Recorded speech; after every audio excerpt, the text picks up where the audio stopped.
Hello everyone. Today, we are going to take a look at 6 real cases that were investigated thanks to surveillance footage. Hidden in these videos are important clues and details that ultimately helped solve each of the 6 cases. You'll see how silent electronic witnesses captured the final moments, shedding light on mysterious incidents and uncovering the truth.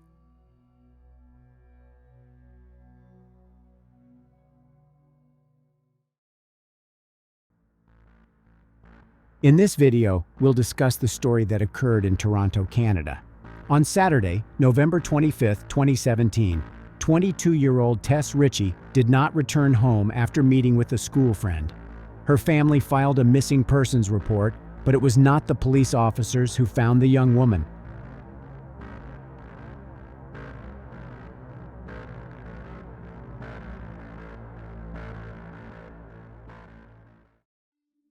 Tess Richey was born on November 30, 1994. The youngest in a family of 5 girls, Richey was raised in North Bay before moving to Toronto at 19.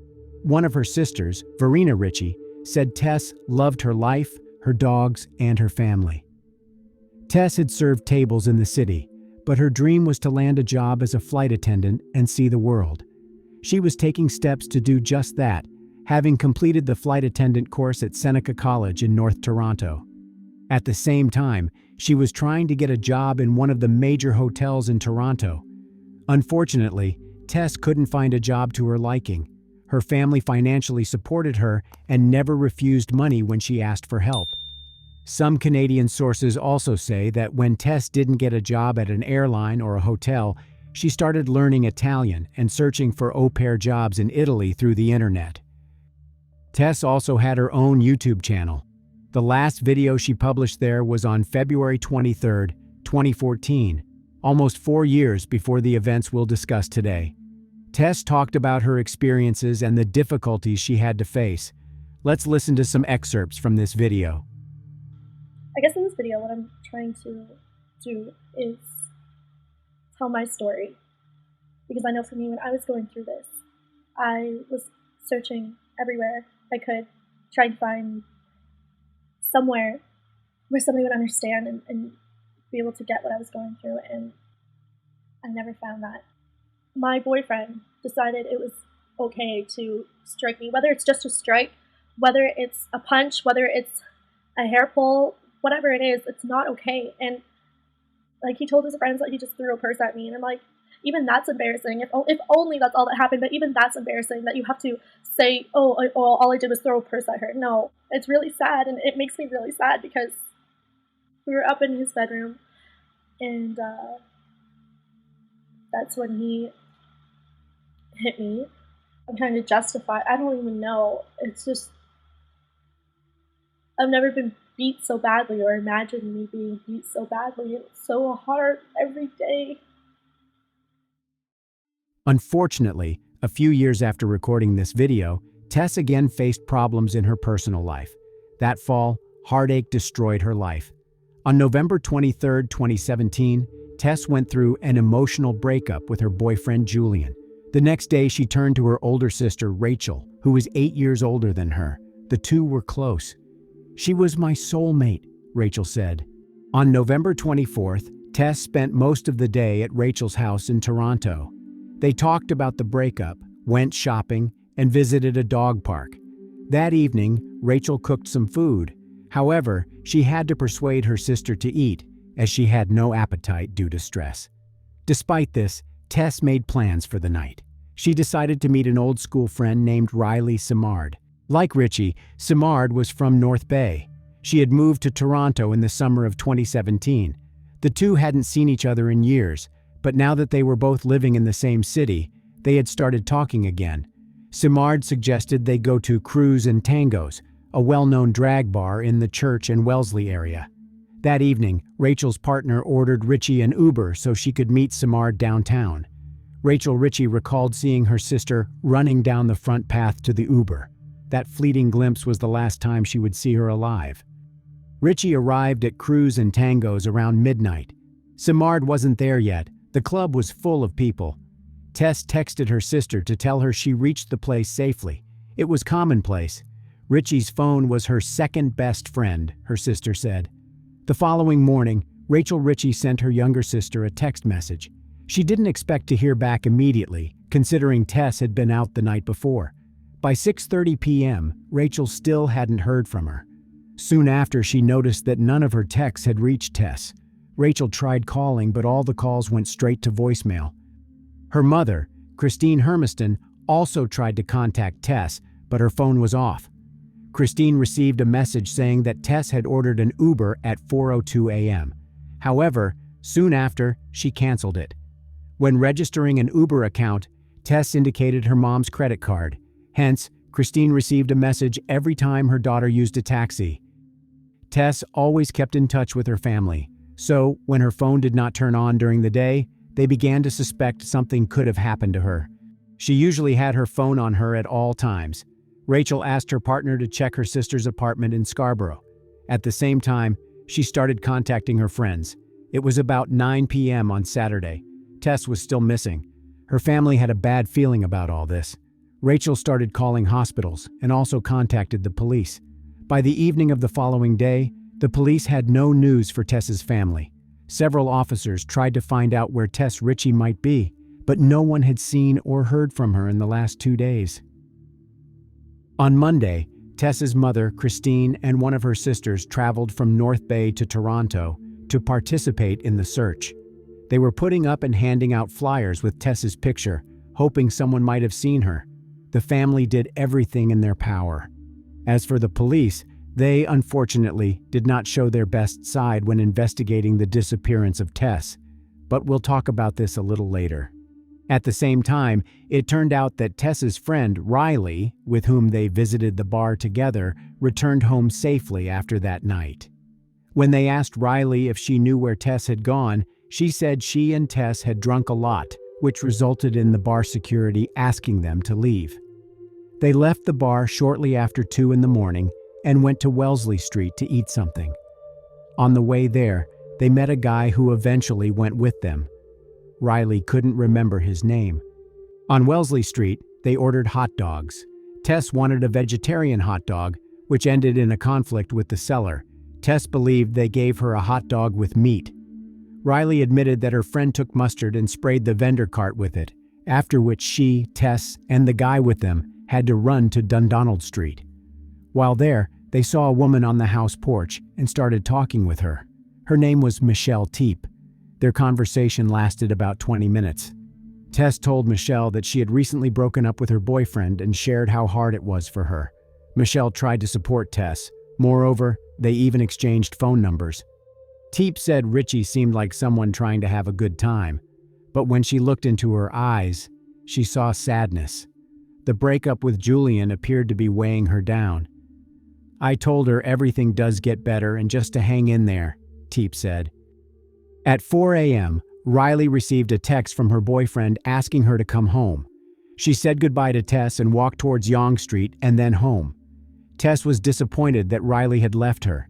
At 4:02 a.m., she ordered an Uber. Thus, one can assume that after her friend left her, Tess decided to go home too. The driver arrived at 4:14 a.m., but Tess wasn't there. On Wednesday, November 29th, just one day before Tess's 23rd birthday, Christine again distributed flyers with her daughter's picture in the area where people last saw her. Knowing that Riley had parted with Tess on Dundonald Street, Christine decided to explore this area. She turned to Anne Brazeau, a nurse who worked at St. Michael's Hospital, as their daughters had been friends since elementary school in North Bay. Together, they set out to find Richey amid a growing search effort and social media push to locate her. That's when Brazeau made a haunting discovery. Peering into the bottom of an outdoor stairwell in a construction site at 582 Church Street, Brazeau immediately recognized Richey's body lying on the concrete. In 2017, this building was under reconstruction and partially fenced. It looked like this. "I went into complete shock, horror, disbelief. I couldn't process or make sense of what I was seeing," Brazeau said through tears. "I was terrified." Dust from a nearby gravel pile lay like soot on her body. Brazeau let go of the staircase railing and walked backward down the gravel driveway toward Church Street. Hermiston was farther up the sidewalk by that point. unaware that her daughter's body was so close by. Brazeau began to call out to her. "Christine, come back here," she said. "There's a girl in the stairwell. You've got to come back." Hermiston turned, raced down the driveway, and stopped dead at the stairwell.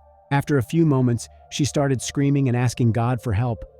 Tess's death became a heartbreaking challenge for her whole family. They found her body just 300 yards from the bar where she spent time before she disappeared, and just 20 yards from where her friend Riley last saw her. It raised a lot of questions about the work of the police. After all, her body was a couple of blocks from the bar all this time. However, after Anne and Christine found Tess's body, an anonymous police source provided the press with new information. Allegedly, Tess advertised her intimate services via the internet and worked in a strip club. The grieving mother said Toronto police didn't do enough to search for Richey because they assumed she was an escort. "It was horrifying to read that," Hermiston replied angrily at what police sources told the media after her body's discovery. "She was not making a living in the sex trade industry. It's a blatant lie. They leaked that so it would look like she lived a high-risk life and was in a laneway with somebody, and it wasn't their fault." Although Tess did work as a waitress at a strip club, she quit less than 2 weeks after they hired her. As for intimate services advertisement, it was just an account on a dating site. Even though they had found Richey's body, there was no explanation for what happened to her. Police did not initially suspect foul play, but the homicide unit eventually took over the case after an autopsy revealed she had died of neck compression. Moreover, they found seminal fluid on the girl's clothes and saliva on her bra. After some tests, they found traces of male DNA. Thus, the police finally started searching for a suspect. Considering Riley's testimony, the detectives were trying to figure out the identity of the guy the girls met that night. After all, he was the person Tess stayed with after Riley went home. The police turned to CCTV footage to learn more about that night. This video shows Tess and Riley leaving the bar and going towards the hot dog vendor's cart. There were also CCTV cameras on the building close to where Brazeau found the body. After analyzing the recordings, the police saw Tess and her new acquaintance walking hand in hand up the gravel driveway. According to the information voiced by the police, the camera captured Tess and this unknown man at 4:14 a.m. The following recording, taken 46 minutes later, shows the guy leaving the place alone. Tess never appeared in the footage again. Therefore, the police believe this man was the main suspect in the Tess Richey case. On December 10th, during a press conference, the Toronto police published pictures of this man taken with the help of a video surveillance system. They hoped someone would recognize him. The pictures, taken by an ATM camera, were of poor quality. An ATM was next to the place where Richey bought hot dogs. In the evening of the same day, the police discovered the identity of this man.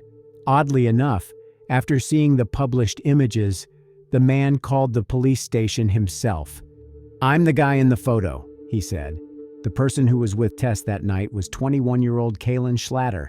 In the fall of 2017, Schlatter was 21 and living with his parents and younger brother at their North Toronto home. He had completed a year of postgraduate study as a car mechanic and worked with his dad in construction. Schlatter, his parents, and one of his lawyers went to the police station, where he briefly spoke with detectives but refused to testify. His parents brought some food and a bottle of water for their son. In the end, they provided police with some crucial evidence. While still at the police station, Schlatter threw an empty water bottle into a trash can. The police promptly seized it and sent it for forensic medical examination. It took some time, but eventually, they determined that the DNA sample on the bottle and DNA samples extracted from seminal fluid and saliva found on Tess Richey's body belonged to the same person. Police planned an undercover operation to monitor Schlatter for several weeks, but the DNA results accelerated the process. Schlatter was arrested around 11 p.m. on February 4, 2018, after watching the Super Bowl with his family at the Cineplex Cinemas Queensway in Etobicoke. They took him to 13 Division and placed him in a holding cell at 3:19 a.m. on February 5th. 2 other men were locked in holding cells on either side of him. Schlatter had no idea both were undercover cops and that he was about to give them an abundance of evidence. The 3 men sat in separate, nondescript holding cells with a combination toilet and sink as well as a bed. Schlatter was locked in a cell between the 2 cops, with all 3 men facing the same wall. None of them could see each other, but that didn't stop them from talking for hours. Schlatter told these policemen about his passion for card games and his ability to seduce women. According to him, he has slept with more than 40 women, even though he was only 21 years old. However, he did not mention that he liked both men and women. As it turned out later, Schlatter did not meet Tess and her friend Riley on the street. He was in the same bar as them. That's where he first noticed them. This recording was made shortly before security asked Tess and Riley to leave the bar. Here's Riley, and here's Tess. And this is Schlatter. Schlatter also told undercover officers about Tess. At first, he said that she was alive when he left. Shortly after, Schlatter added that something could have happened because alcohol clouded his mind. He thought he was not capable of it. The police charged Kalen Schlatter with taking the life of Tess Richey, but of course, he denied his guilt. In June 2018, 2 police officers, Alan McCullough and Michael Jones, were charged with 2 counts of misconduct for neglect of duty under Ontario's Police Services Act. According to the notice of hearing, they allegedly failed to thoroughly search the adjoining property or immediate area, interview neighbors, and notify a supervisor. If they had followed protocol, Christine Hermiston stated, they would have found her. She was lying just around the corner. Despite all this, both officers remained working in the police, but received penalties. As for Kalen Schlatter, during the 7-week trial held in 2020, his defense tried to prove his innocence, arguing that someone else could have approached the stairs where Tess was lying by climbing over the fence on the other side of the building and thus remain invisible to the cameras. The lawyers even gave the name of another suspect, but the police thoroughly checked and interrogated this person, finding no evidence linking him to Tess's death. DNA evidence pointed to only one person, Kalen Schlatter. Schlatter was a slight man who appeared soft-spoken in court. He said he has a speech defect that causes him to slur his words and stutter sometimes. Trying to explain the presence of his DNA on Tess's belongings, he said she offered him to hide from prying eyes. At 4:02 a.m., Tess Richey ordered an Uber. The driver arrived at the pickup point at 4:14 a.m., but Tess wasn't there. Instead of letting Richey meet her Uber driver, Schlatter again approached her. They sat down on a bench at the corner of Church and Dundonald. Tess seemed a bit more upset from the argument, so I walked over to her to check if she was all right, Schlatter said. He said it was Richey who asked him to sit and talk. It's impossible to corroborate his account, as there is no sound on any security video from the area. Schlatter testified Richey was bummed about her breakup, so he started talking about the dissolution of one of his previous relationships to make her feel better. She listened intently, he said, and even declined a phone call during their conversation. It was a lie. The police examined Tess's mobile phone records and discovered no one had called her during their conversation. Later on, she asked if it's okay if she kisses me, Schlatter said. We stand up and give each other a hug and kiss. These words could not be confirmed either, since there weren't any kisses on the CCTV footage available to the police. According to Schlatter, Richey asked him to follow her to the driveway at 582 Church Street and down into the property's outdoor stairwell. The prosecution considered these words a lie because, at that time, the Uber driver was waiting for Tess. They suggested that Schlatter offered to escort Tess to her car, but he was planning something completely different.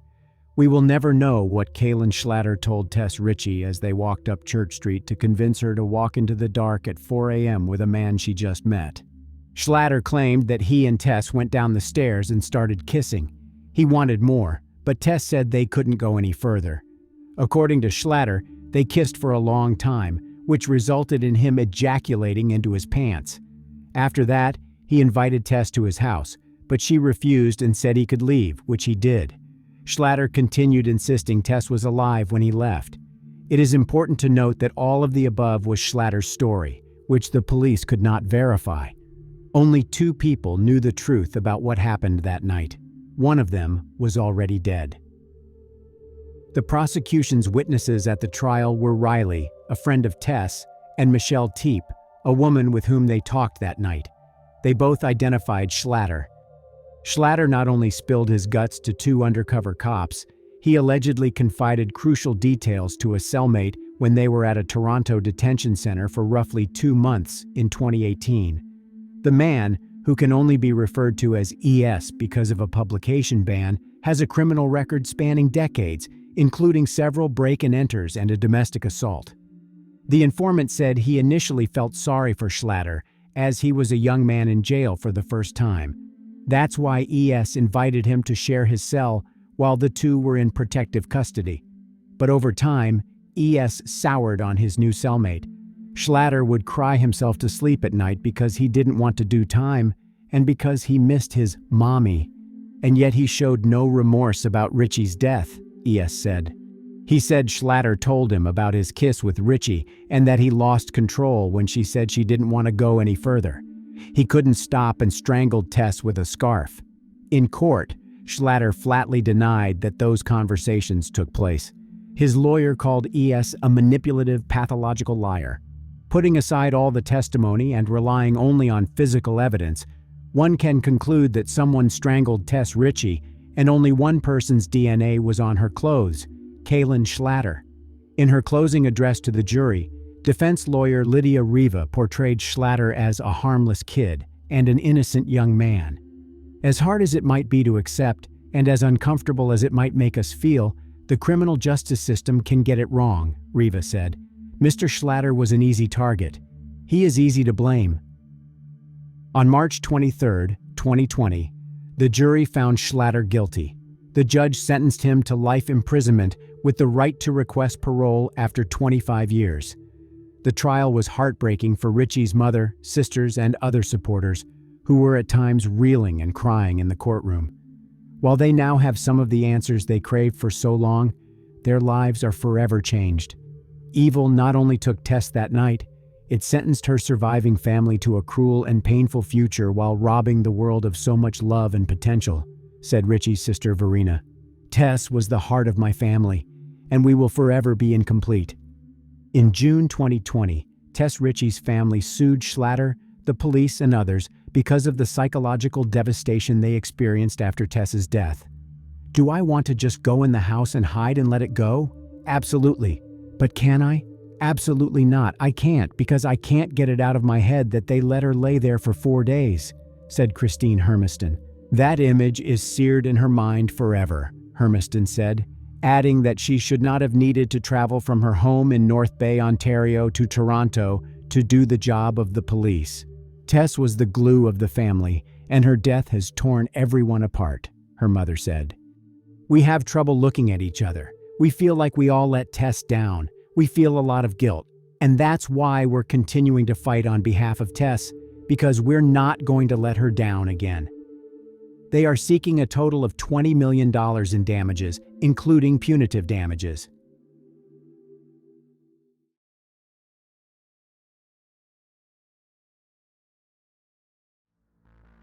In this video, we'll delve into the story that occurred in England. On Christmas Eve 2022, 26-year-old Elle Edwards was with her friends at the Lighthouse pub at Wallasey Village on the Wirral. Instead of a Christmas miracle, Elle had to face real evil. Unfortunately, that evening was the last in the beautiful young woman's life. Elle Edwards. Elle Edwards. Elle Edwards. Elle Edwards. Or Ellie Mae. In 2019, Elle Edwards was 26 years old. She worked as a cosmetologist at the Nova Studio Beauty Salon and was a dental nurse. Her colleagues and numerous clients loved her. Here's how Tim Edwards, Ellie's father, described her. How can I put across how she was to people who didn't know her? Great, beautiful, kind, giving, always looking out for people, especially her family, bubbly, always had a laugh. She set her own goals and was achieving them, and she did it with a smile on her face. On the evening of December 24th, 2022, Ellie and her sister, who flew from Dubai to spend Christmas and New Year with her family, went to the Lighthouse pub.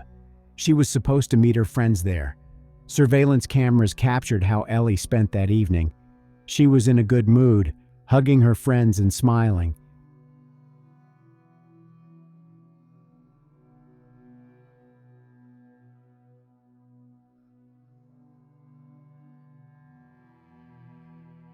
They danced, sang, and had a good time, but someone who considered themselves above all decided to ruin this evening. Someone for whom human life meant nothing. Police received several reports of a shooting just after 11:50 p.m. Soon, the police officers cordoned off the area. Someone had fired at least 12 shots at the guests of the pub where Elle was meeting with friends. Detective Superintendent Sue Coombs told a news conference on Christmas Day. Tragically, the victim, a 26-year-old woman, had suffered a serious gunshot injury to her head. She was taken to Arrow Park Hospital, but sadly passed away shortly afterwards. Her family have been informed, and on today, which should be a day with friends celebrating, they are coming to terms with this tragic loss. It's very early stages of the investigation, but we do not believe that the victim in this case has been targeted. She was out enjoying Christmas with her sister and friends at what should have been a peaceful time. What her family are now going through is incomprehensible. Witnesses described how a gunman fired shots into the front entrance of the pub and fled in a dark vehicle. The victim of the shooting was Elle Edwards. The police didn't believe Elle was the target of the attack, in which 4 men also received injuries. A 28-year-old man from nearby Beechwood was treated for severe injuries, while those sustained by the other men, aged 22, 24, and 33, were not life-threatening. Elle's tragic death was an unimaginable, heartbreaking challenge for her family. It was early Christmas morning when Tim Edwards woke up and heard the worst news a parent could ever hear. It just didn't make sense for Tim. After all, he was talking to his daughter a few hours ago. They discussed the meeting and planned to wrap Christmas presents together. Now, the grief-stricken father wanted answers, trying to figure out how to live on. Meanwhile, the police were doing everything to find and bring the criminal to justice. They needed CCTV footage and witnesses who could share important information. In a post to Facebook, Merseyside Police's Detective Superintendent David McCaughrean stated, "We have a number of officers at Wallasey Village who are carrying out extensive inquiries to understand exactly what has taken place and take immediate action. I would ask anyone who was in the lighthouse in Wallasey Village last night who witnessed the incident or has mobile or CCTV footage of what happened to contact us as a matter of urgency, as they may have information that is vital to our investigation. We believe that the gunman left the pub car park in a dark-colored vehicle, possibly a dark-colored Mercedes, shortly after the shooting, and we are keen to hear from anyone who saw this to contact us immediately." The police knew that the criminal left the scene in a dark Mercedes. They discovered this information after viewing the CCTV footage. You can see the Mercedes pulling into the parking lot next to the pub where Elle was with friends.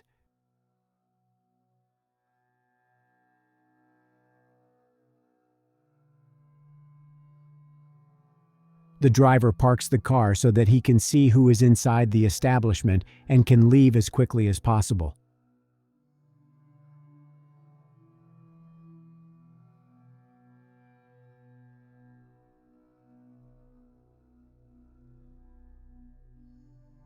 The man watched everyone for a while.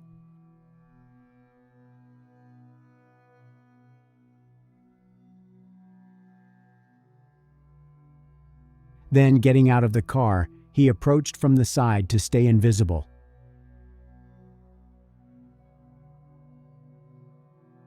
Moments later, he fired 12 shots, ran up to his Mercedes, and immediately left the crime scene. Thus, the police had to answer a few questions. Who was this man? Who was the target of the attack? What was the motive? They started patrolling the streets in the area where the shooting occurred. Officers went from one door to the other and interviewed residents. 2 days later, the police announced the arrest of 2 suspects without disclosing their names. They were a 30-year-old man and a 19-year-old woman who were later released. According to the authorities' statement, the arrested man was not the person who fired the shots. Here's what police spokesman Con Critchley said: "We will not rest until we bring the offenders to justice, and by that, I mean the person who pulled the trigger of the gun in the most indiscriminate way. Anybody who was responsible for arranging, facilitating, or harboring this individual, and anybody who continues to withhold information on who has done this, or indeed where the weapon is. We will be tireless in our approach to find justice for Elle and her family." There were reports that the shooting was the result of a feud between two local rival gangs. It confirmed that Elle was a random victim. Asked if he could directly link the shooting to a feud between gangs in Wirral, Critchley said, "We have seen over a number of months some level of escalation here." The detectives determined that the targets of this attack were Jake Duffy and Kieran Salkeld, but we'll talk about them a little later. On December 29th, the police arrested a third suspect in this case, but he was also not the person who fired shots at the guests of the Lighthouse pub. The man, whose name stayed announced, was charged with conspiracy to commit a crime. The police also managed to find a dark Mercedes the criminal used to flee the crime scene, but there were some problems with the car. Let's look at the CCTV footage taken on the evening of December 31st, a week after Elle's death.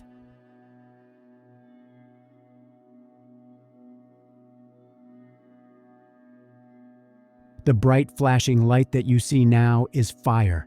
The criminal knew that the police were already a few steps away from catching him, and therefore burned the Mercedes to destroy possible evidence that the police would find there during a search. The Mercedes has become a pile of burnt metal, but the police managed to identify it. It turned out that the criminal stole this car, presumably to use it to commit a crime. Almost 2 weeks later, on January 11th, the police announced the arrest of two more suspects. They caught a 22-year-old man and a 23-year-old woman in Central Wales.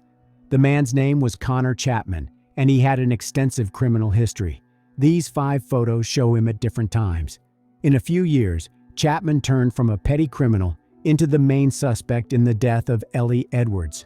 Here are just some of the offenses for which the police arrested him before: aggravated carjacking, threatening behavior, burglary, disorderly conduct, and a high-speed chase, which ended with him hiding in the bushes and telling officers that he was waiting for his mate. Growing up on the Woodchurch estate in Birkenhead and mostly living with his grandparents, Chapman attended Woodchurch High School but left before sitting his exams. He first appeared in court back in 2014, when he was only about 14 years old, for shoplifting. In 2016, the young man appeared before the criminal justice system for being on an enclosed premises and driving a stolen car. Next, he violated the conditional discharge and was behind the wheel without a license and insurance. Then, in 2017, there was a car theft, illegal substance possession, and a violation of a criminal behavior order that banned him from visiting some parts of the Wirral. In 2018, the police again detained him for possession of a prohibited substance and carrying a cold weapon in a public place. During the same year, the general public heard Chapman's name when he first appeared on the pages of local newspapers after an unsuccessful attempt to escape from a police chase. The police noticed the stolen Audi and tried to stop the car, but the driver disobeyed. Chapman, who was 18 at the time, was driving at the speed of 60 miles per hour in a 30 miles per hour zone while trying to escape. He flew into the oncoming traffic and then crashed into the curb, which caused him to abandon the car and run away. When the police found him hiding in the nearby bushes, he said, "I'm waiting for my mate." Chapman's lawyer said, "He is influenced by older peers, and he has struggled with his own health problems, including ADHD and other medical prognoses."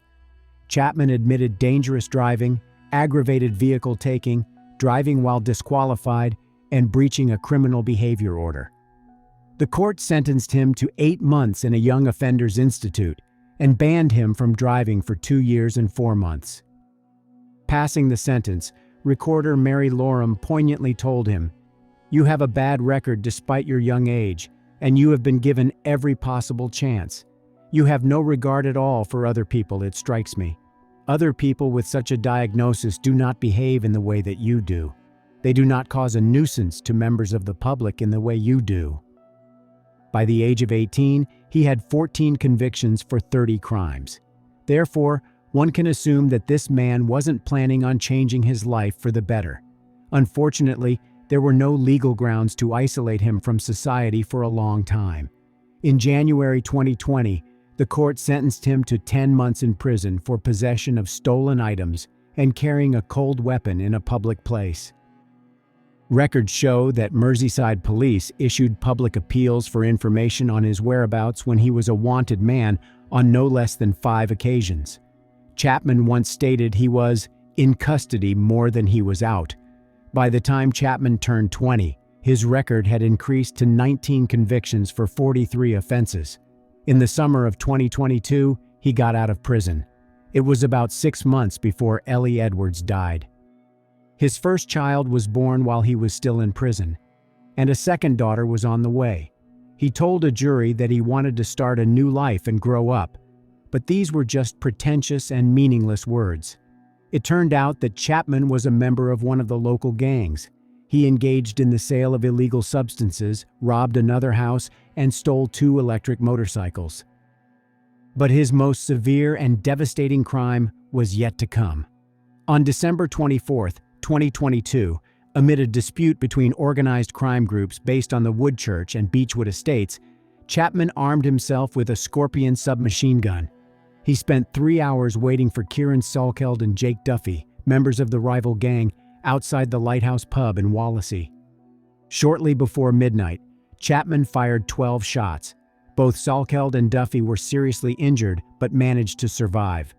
Unfortunately, when Chapman fired the gun, Elle Edwards, who was spending the evening in the company of close friends, was next to Salkeld. 2 bullets hit her in the head.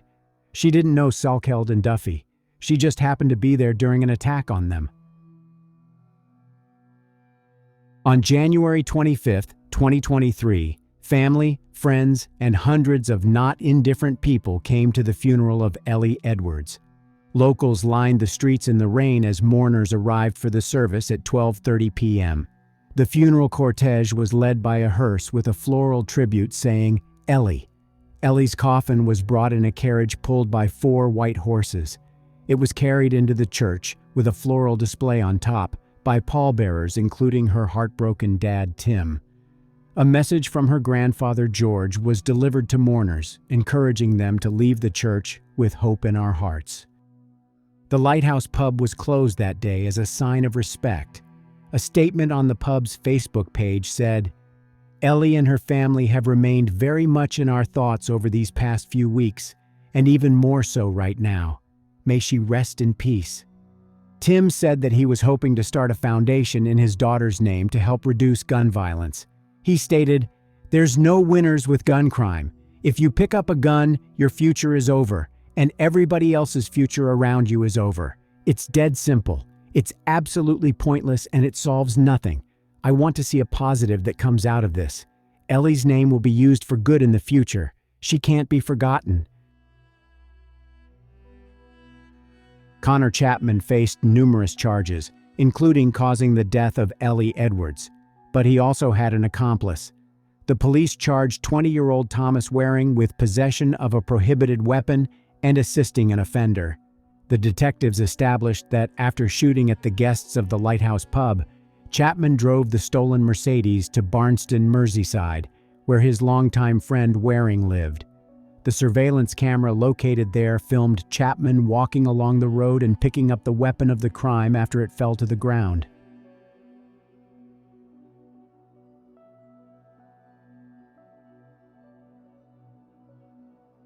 Although the police never found the crime weapon, they found Chapman's DNA in a mixed sample on a bullet casing found at the scene and on a red glove recovered from Waring's home, which matched one the gunman was wearing. A taxi Waring ordered under a fake name and with a vague pickup point took Chapman home to Woodchurch, Merseyside, around 5 a.m. on Christmas morning. The men then took steps to cover up their heinous crime by driving to a remote location on New Year's Eve, where they set a stolen Mercedes on fire. Thomas Waring was found guilty on all counts. In July 2023, the court sentenced him to 9 years in prison. Now, I will say a few words about the people who were the targets of the attack: Jake Duffy and Kieran Salkeld. They were both wounded, but survived. In this case, they were victims. But looking at their way of life, it becomes clear that they were on a dangerous path. They were members of the Beechwood Gang.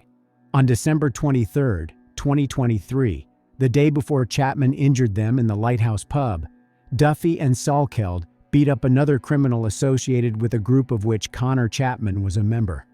While Chapman was awaiting sentencing in the shooting case, the two were already in jail for their crimes. Salkeld was sentenced to 27 months for assault and 9 months for affray to run concurrently, while Duffy was sentenced to 2 years for assault and 9 months for affray also to run concurrently. The court has also issued injunctions against them, a complete list of which you can see on your screen. Commenting on the injunctions, Chief Inspector Tom Welch said, "Gang-related activity has a profoundly detrimental effect on those who live or work in areas where these criminals carry out their business, often recklessly with complete disregard for others." The gang injunctions that have been served on Duffy and Salkeld are part of the ongoing and relentless work we are doing to combat serious and organized crime in Birkenhead. The prohibitions detailed in these injunctions are widely known by our local officers and will be policed rigorously. If either man commits a breach, we can act quickly to arrest them and put them back before the courts, which can result in prison sentences. We are using all the powers and legislation available to us to disrupt and deter gang-related activity, but we cannot do this alone and need communities to tell us about any criminal ongoings happening in their area so we can get criminals off our streets. Together, we are always stronger. But before the story of the shooting, the court banned Chapman from being in the area where the Lighthouse pub was, and yet he chose exactly this place to commit the crime that resulted in the death of the innocent young woman. Perhaps in many countries of the world, there should be stricter laws and more effective methods to influence people who pose a threat to society. This is my subjective opinion, but what you personally think about it, you can write in the comments. Connor Chapman denied everything. He said that the camera at the Lighthouse pub captured another man, not him. He claimed he was at home wrapping Christmas presents. However, the evidence suggested otherwise. During the 3.5-week trial, the jury heard about precursor events leading up to the incident, relating to a feud between Chapman's Woodchurch estate-based gang and a rival group based around the Beechwood estate, home to Salkeld and Duffy. Investigators found that after committing the crime, Chapman wanted to escape to Spain by car ferry. Before he could do that, the police searched his grandparents' house. The man knew that detectives were close to catching him. Therefore, he did not risk using a car ferry and decided to escape to Wales. That's where the plainclothes officers later arrested him. At the trial, Chapman admitted that he had access to the Mercedes you saw on CCTV footage, but stated that it was a car that he and other gang members used mainly to trade illegal substances. He said other people had access to the Mercedes, claiming he wasn't driving it that evening. He admitted that he burned the car, but stated that it happened after he realized someone from his gang used it in the shooting. Speaking outside court, Ellie's father, Tim, said he hoped his daughter's killer would never see Christmas again. "If I'm lucky enough to be around for a long time yet, I'll do my best to make sure he never comes out of jail," he said. The jury of 7 women and 5 men came to a unanimous decision. After 3 hours and 48 minutes of deliberation and 3.5 weeks of trial at Liverpool Crown Court, they found Chapman guilty. Passing sentence, Mr. Justice Goose told him, "What you did, Connor Chapman, was as wicked as it was shocking. You murdered Elle Edwards, bringing an end to her young life. You spent the days afterwards removing or destroying evidence that would identify you as the gunman. It's utterly shocking you carefully planned a revenge attack in a gang rivalry. You had no thought for anyone else. The risks of what you did were as high as they were obvious." On July 7, 2023, the court sentenced Connor Chapman to life in prison with a minimum term of 48 years before he could request parole. During the verdict's announcement, Elle's family let out sighs of relief, whispered yes, and her dad, Tim Edwards, punched the air. Answering journalists' questions, Tim said crucial words, "I think Elle's legacy hopefully will be something that people draw a bit of positivity from. She was a caring person. She would give more of her time to other people than she did to herself. If she can be remembered for that and for her warmth and her young 26-year-old happy-go-lucky life that she was living. She wouldn't want you sitting around moping and going downhill. She wouldn't want that. She'd want you to live the best life you possibly can. That was the way she approached people or dealt with people. She'd lift your spirits. I was lucky enough to be her father, but we were also like best mates, so there's loads of good memories of laughter and stupid things that we did together, which you wouldn't be able to print."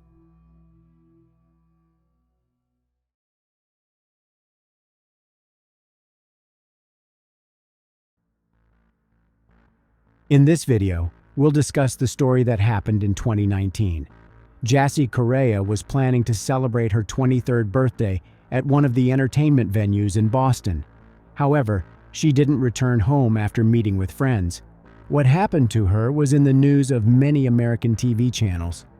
Jassy Correia. Jassy Correia. Of Jassy Correia. Jassy Correia's. Jassy Correia. Jassy Correia's. Jassy Correia. Jassy Correia. Jassy Correia. From Jassy Correia. For Jassy Correia. Of Jassy Correia.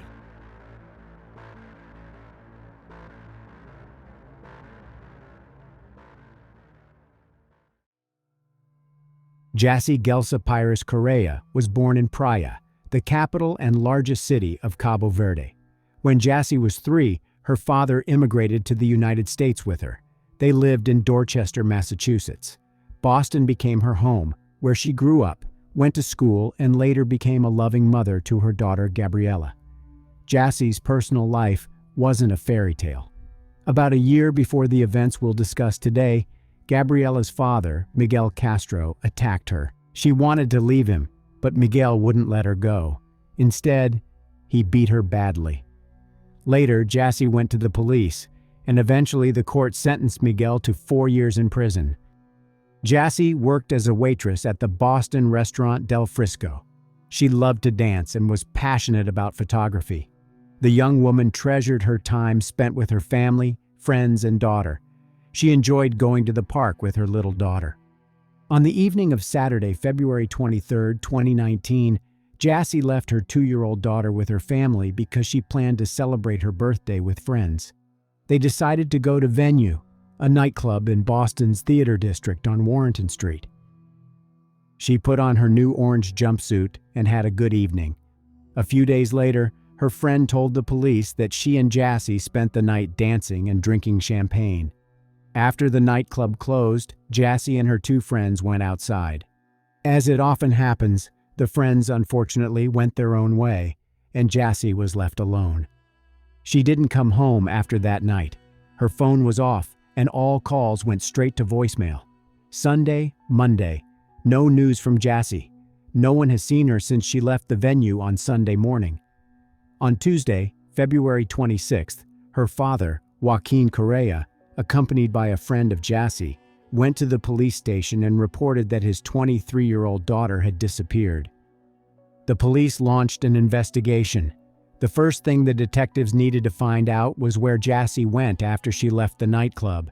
Her family and friends distributed information flyers to passers-by and around the city, hoping that someone would share important information. Detectives talked to Jassy's friends who were with her that night. However, this did not help the investigation much since they did not know where she had gone. After leaving the nightclub, they said their goodbyes, and Jassy planned to return home.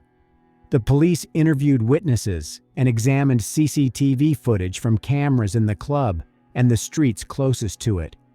One of the recordings showed Jassy on the sidewalk on Tremont Street near the nightclub, where she communicated with several people at 2:14 a.m. It was after she left the nightclub. The footage also showed Jassy, who was apparently under the influence of alcohol, getting into an Uber that she didn't order. The young woman mistakenly got into the wrong car. To put it mildly, the driver wasn't happy about it. They started arguing, and he pushed her out of the vehicle. What happened next was of particular interest to investigators. She continued arguing with the driver after being forced out of the car. At that moment, an unknown man approached her and offered to take his hand. He took her aside a little, and they started talking about something. Perhaps she wanted to leave, but this man wouldn't let go of her hands. In this recording, you can see that they are standing on the sidewalk, and this man, holding Jassy's hands, pulls her towards him.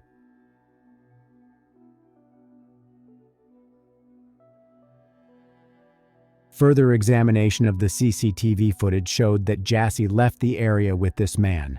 Knowing how this story will end, one realizes she fell into the clutches of a predator who decided to take advantage of the situation. The next video from the cameras shows that Jassy jumped on the man's back and he carried her to his car.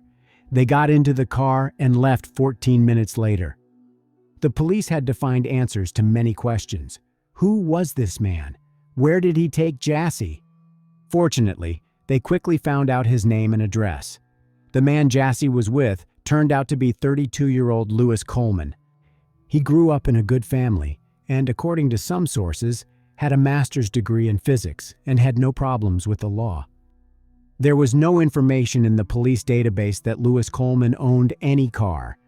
However, his mother, who lived in California, had a red 2016 Buick, and it was just the kind of car in which Coleman put Jassy Correia. Coleman lived in Providence, Rhode Island, about 50 miles from the Venue nightclub. The police arrived at his home, but the man was no longer there. CCTV cameras inside and outside the building confirmed the worst fears of the police and Jassy's family. The drive from the Venue Club to Coleman's apartment in Providence was about 1 hour, which means he stopped somewhere because he returned to his apartment on Sunday at 4:15 a.m., about 2 hours after he put Jassy in his car. The following day, Coleman emailed his colleagues. He said he would be gone for a few more days. "Hi all, just giving everyone a heads up that I'm still out sick. I'll be back in a few days," Coleman wrote. Judging by what he wrote, he needed time to hide the traces of the crime. That's what he tried to do in the next 2 days.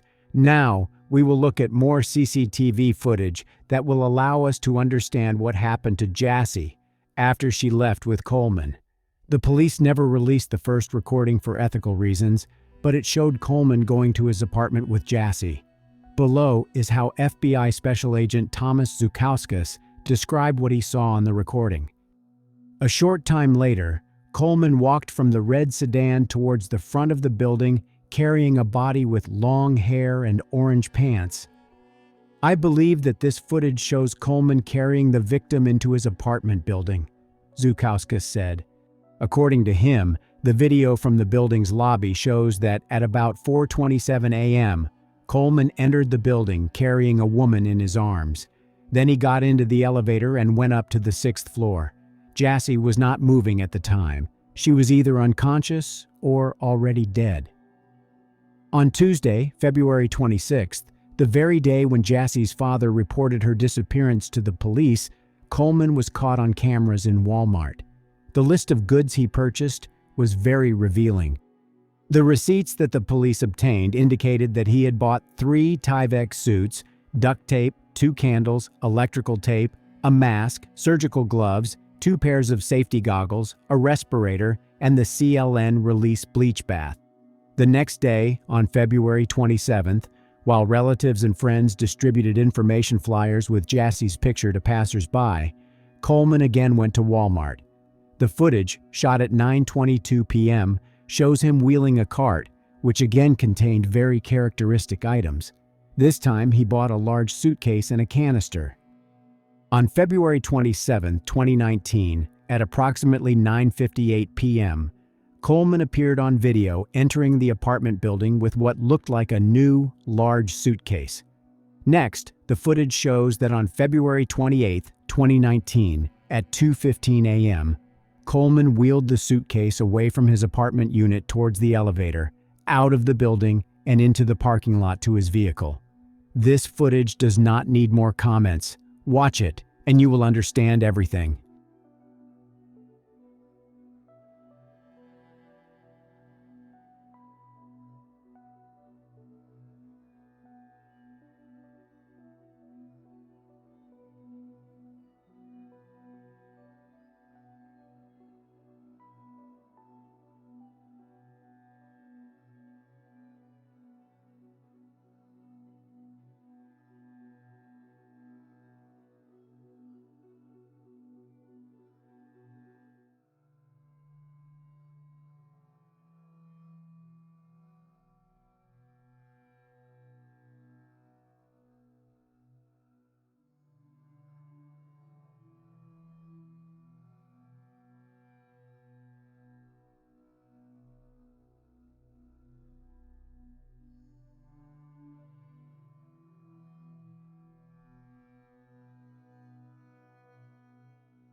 Coleman appeared to have difficulty lifting the suitcase into the trunk of his car.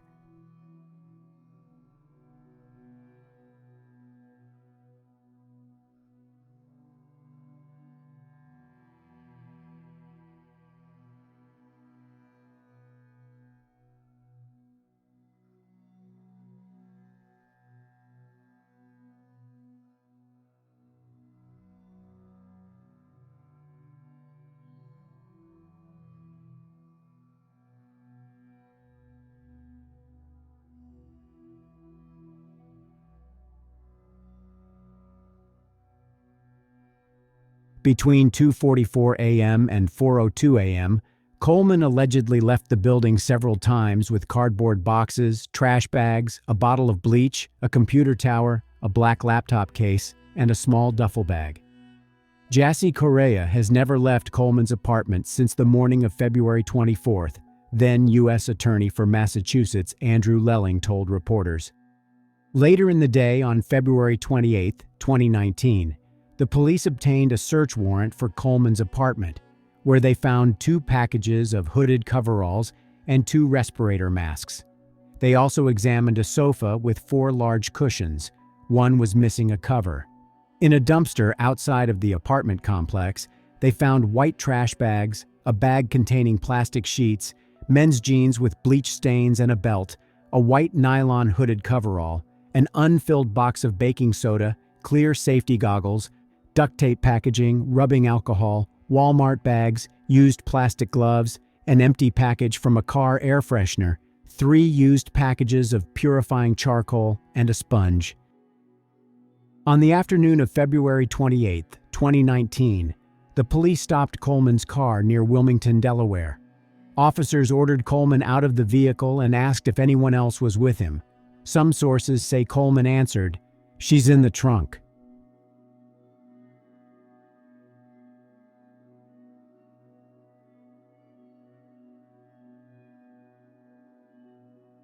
In the trunk of Coleman's vehicle, officers discovered Jassy's body wrapped in a sofa cushion cover, which was inside a black trash bag inside of a large suitcase that matched the one Coleman brought into his apartment on February 27, 2019. Experts who examined the car found cracks on the windshield in 2 places on the passenger side. It gave the police reasons to believe that the man attacked Jassy in his car. They arrested Coleman and transported him to a Delaware State Police barracks. While there, Coleman had a large bandage on the right side of his face. When asked about it, he allegedly replied, "It's from the girl." During the forensic examination, the experts established that Jassy died of strangulation and blunt force trauma. Moreover, they found seminal fluid on her body, DNA samples of which matched Coleman's. Prosecutors have said Coleman's DNA was also under Jassy's fingertips. At the same time, experts could not determine where exactly Jassy died. It could have happened in the car or Coleman's apartment. Jassy's death was a shock to her family. No less sad was the fact that her 2-year-old daughter had lost her mother. Some representatives of the Boston authorities visited the Correia family and promised to get justice for Jassy. As often happens, some people accused Correia via social networks of being alone on the street at such a late hour. Suffolk District Attorney Rachel Rollins expressed her opinion on this. Jassy was not in the wrong place at the right time. She was right where every woman has every right to be, celebrating her birthday on a night out with friends. Let's not fall into a discussion about whether we should walk home alone or how many people we should call when we're leaving the club. If anything, let's remind the men in our lives that violence against women isn't a woman's issue. It's a problem that men take responsibility for in their lives, in their sons' lives, and in the social lives with friends and colleagues. On Saturday morning, March 9, 2019, grieving family and community members came to St. Peter's Parish in Dorchester to say goodbye to Jassy Correia. Some loved ones wore all white, while others wore pinned buttons, shirts, and sweatshirts that displayed Jassy's face and the phrase, "Justice for Jassy." As a family, as friends, as a community, we express our sadness. But we must also accept the death of Jassy. We do not know, but God knows. And I have faith and trust in God with all of my heart that her death was not in vain, said Michaela de Andrade, a cousin and best friend to Jassy, while delivering the first eulogy. Boston Mayor Marty Walsh also spoke and promised to work toward creating a safer world for women. Young women deserve to go out at night and celebrate their birthdays with their friends, and they deserve to come back home afterward to their children and their families, Walsh said. No family should ever go through what Jassy's family has endured. Joaquin Correia, Jassy Correia's father, thanked the crowd of over 200 people inside the church. According to one cousin, Jassy's mother, who lived in Portugal and had not seen her daughter in 20 years, was also in attendance. The parents appeared stricken with grief as they prepared to lay the 23-year-old to rest. There were no empty seats at the church. Many people lined the back wall. Joaquin Correia thanked the city for its support and all of the different law enforcement agencies and departments that did not spare effort in resources in fulfilling their noble and risky mission in the 3 states involved.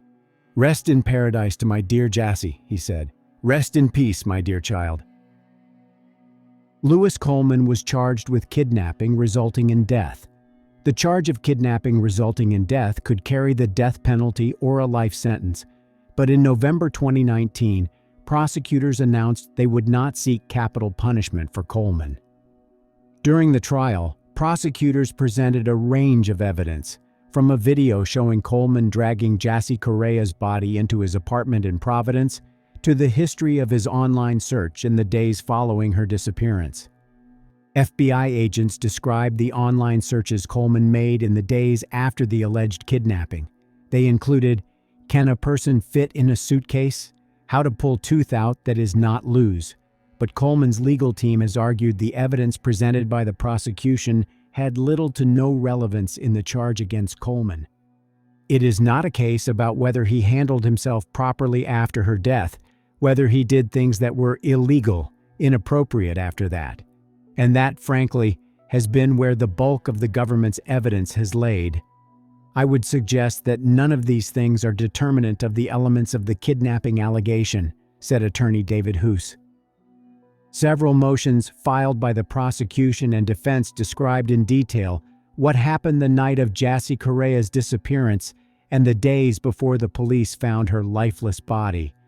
The sides had different narratives about what happened, but the documents revealed frightening details about the unfolding events and the circumstances that led to Jassy's death. Prosecutors proved that Coleman was at the same nightclub as Jassy and her friends. Inside the club, he was chatting with a woman he had just met. It wasn't Jassy. They talked, danced, and even exchanged phone numbers. They texted each other while at the club and after it closed. The defense and the prosecution expressed 2 different points of view. Prosecutors said Jassy was not the aggressor and that Coleman took her life after tricking her into believing he would give her a ride to her friend's apartment. Coleman's defense team argued otherwise, saying that Jassy behaved aggressively after the Uber driver pushed her out of the car. At trial, defense attorneys tried to argue that Jassy started the fight with Coleman on her own initiative and that the crime was a sudden altercation rather than a planned and executed stalking, kidnapping, and deprivation of life.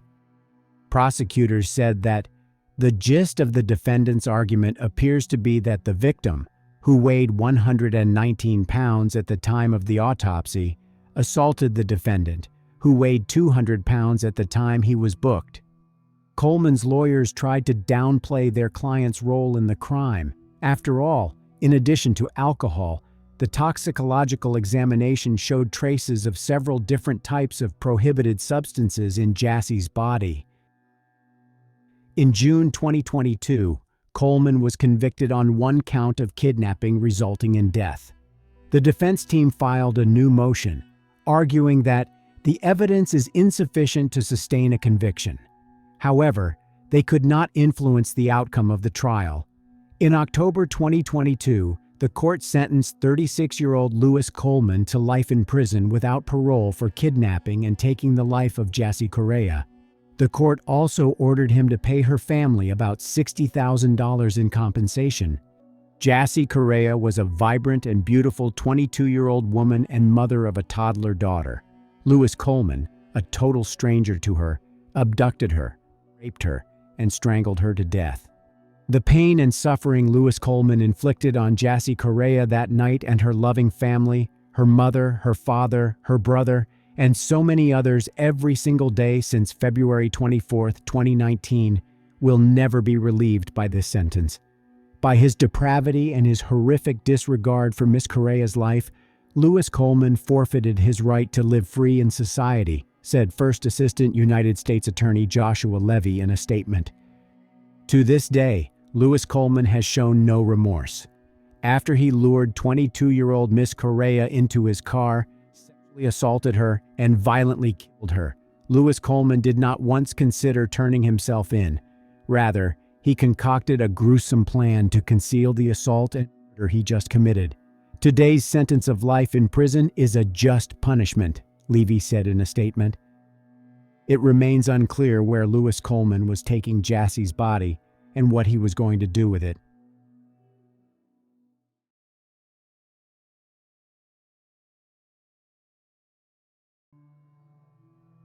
"30-year-old Samah Baker disappeared under mysterious circumstances in January 2019.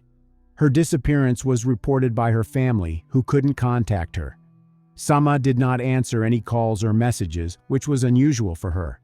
After launching the investigation, the police appealed to the public for help. Considering the disappearance of Samah Baker suspicious, the authorities created a special team with the assistance of detectives from the homicide squad. Samah's family discovered the frightening truth only 4.5 years later. So today we'll discuss the events that occurred in Australia. In 2019, Samah lived in Parramatta, a major suburb of Sydney. Her mother, who spoke to Samah on the phone daily, called her at 5 p.m. on January 3rd, when her daughter was on her way to St. Michael's Catholic Church in Belfield for a night service. It's believed she left the church at 7 p.m. and went on to have drinks in Chinatown and other parts of Sydney before having dinner in the seaside suburb of Coogee. At about 1:30 a.m., she returned home to her apartment on Early Street. Her parents have not heard from her or seen her since then. After her family contacted the police, the investigators started learning all the circumstances of Samah's disappearance. They talked to her parents and sister, trying to figure out if she could have gone somewhere without telling them. They also wanted to know if this had happened before and if she had any enemies. Samah's family did not believe she could have gone into hiding of her own free will. They also didn't know anyone who would want to harm her. However, her family would later find out that Samah was hiding something from them and that she had problems with one particular person. Trying to find out where and with whom Samah was on the evening she disappeared, the investigators learned that she had dinner with a man with whom she had recently started a romantic relationship. After that, this man drove her home and left, as he claimed. The police searched Samah's apartment but found nothing suspicious there. The investigators asked her neighbors if they saw or heard something strange that night, but no one saw or heard anything unusual. Samah had 2 phones, and they were both missing. The police requested a report on the activity of Samah's mobile phones, studied her social networks, and looked for CCTV footage that could help them solve the case. But none of this gave immediate results. 2 months later, Samah's whereabouts were still a mystery, but Samah's family did not lose hope and believed she would return home safe and sound. "Our family is devastated that we still have not seen or heard from our beloved Samah," the Baker family said in a statement released by the police. "Samah is a very outgoing, vivacious, and kind-hearted person and could make friends with everyone she met. Every day without our much-loved sister and daughter is filled with unimaginable grief. We want to find her and bring her home, back where she belongs. Please, if you know where she is, we are begging you to call police." On March 4th, 2019, the detectives from Strike Force Butcher, a team of officers from the New South Wales Homicide Squad and Parramatta Police investigating Samah's disappearance, released new footage of her last known movements. The CCTV footage showed Samah Baker riding in an elevator inside the Vibe Hotel in North Sydney 2 days before she went missing. In the footage taken on Wednesday, January 2nd, she was captured on 2 separate occasions, and it was unclear how far apart the trips were.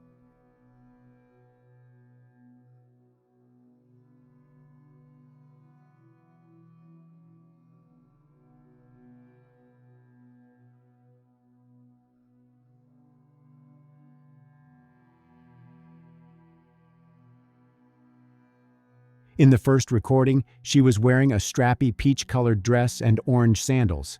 In the second, she was dressed in a black sleeveless top with white spots and denim shorts. The video showed her exiting and entering the elevator with what appeared to be the same man, whose face was blurred.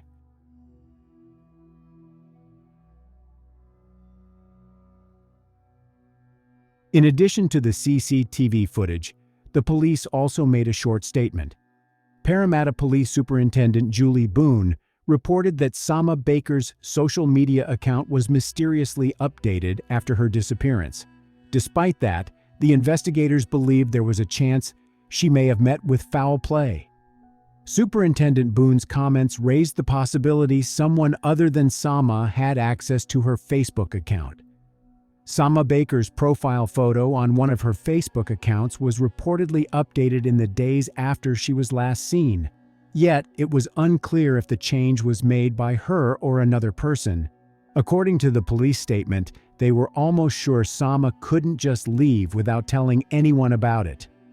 It's been an agonizing 2 months for Samah's family, as it is a long time to not see or hear from her. It's very unusual for her not to contact her family for such a long period of time, and there were no known plans of her to leave her home or Sydney, Superintendent Boone said in a statement. Samah was described as being of Mediterranean or Middle Eastern appearance, approximately 5 feet and 3 inches tall, of medium build, with long dark hair. On March 7, 2019, 3 days after the CCTV footage taken in the elevator was released, the police seized items from a rest stop south of Goulburn, where they believed Samah was hours after she disappeared from her home in Sydney's west. If we look at the map, we can see that Goulburn is about 120 miles from Early Street, where she lived. At the press conference, Detective Chief Inspector Barry Vincent revealed that some items had been seized from the French VC rest stop on the Hume Highway. However, he did not go into detail about the nature of the items found. He also appealed to anyone who had passed through the rest stop between 9 p.m. and midnight on Friday, January 4th, to contact Crime Stoppers. "We believe she was in that area between those times," Inspector Vincent said. "Some people may have been returning from holidays at the time, or indeed heading off for the Christmas holidays, and may have passed through that area. If they have any information or perhaps dashcam footage that may be of assistance, we'd certainly like to hear from them. Obviously, these rest stop areas can be quite busy at times, and likewise they can sometimes be very quiet, very isolated areas."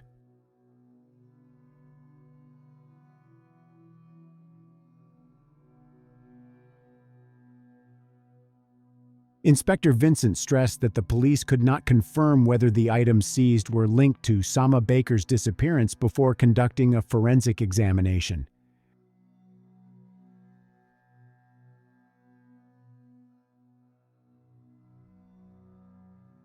When asked if the police believed Samah was still alive, Inspector Vincent said there may well have been foul play, but the authorities were keen to reunite Samah with her family.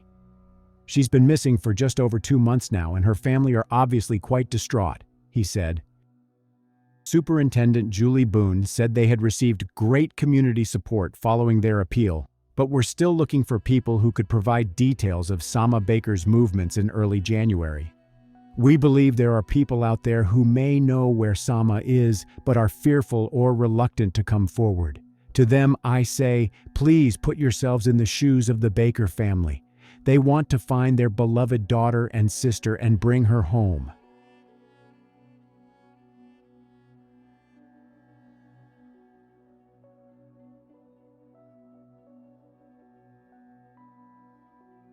On March 8, 2019, the police arrested Samah's ex-boyfriend, 32-year-old James Hashem. Although she was still missing, the police believed that James had taken her life and then hid her body.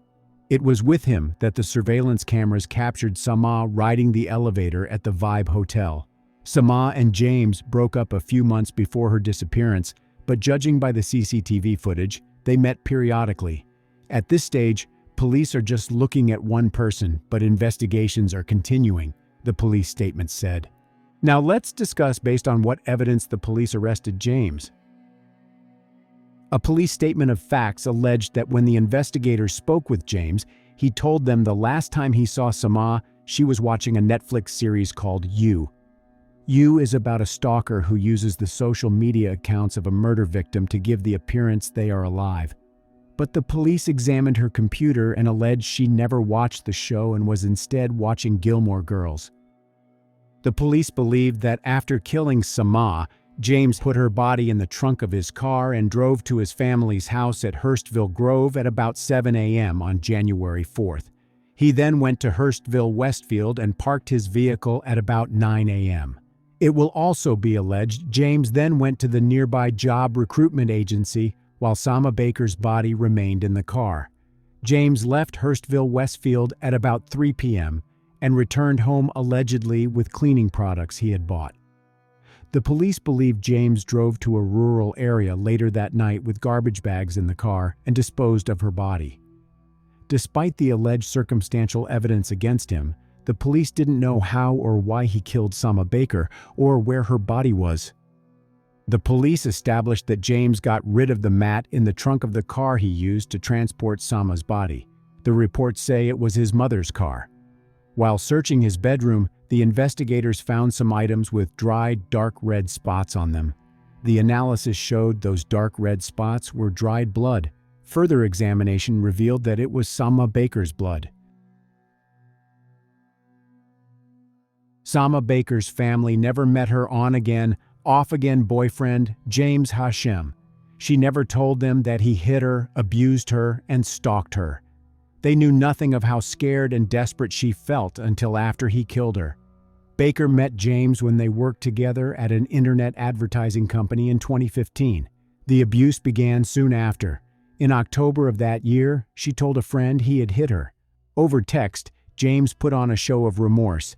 "I will not blame the alcohol you had. I should know better," he said. "It's like someone flicked a switch in my head, and I went from so happy and calm to miserable and angry," he added. But the violence continued. In 2017, Samah told Gold Coast police her boyfriend had attacked and tried to choke her. "He tried to kill me. This is not the first time, but today was really bad," Samah stated.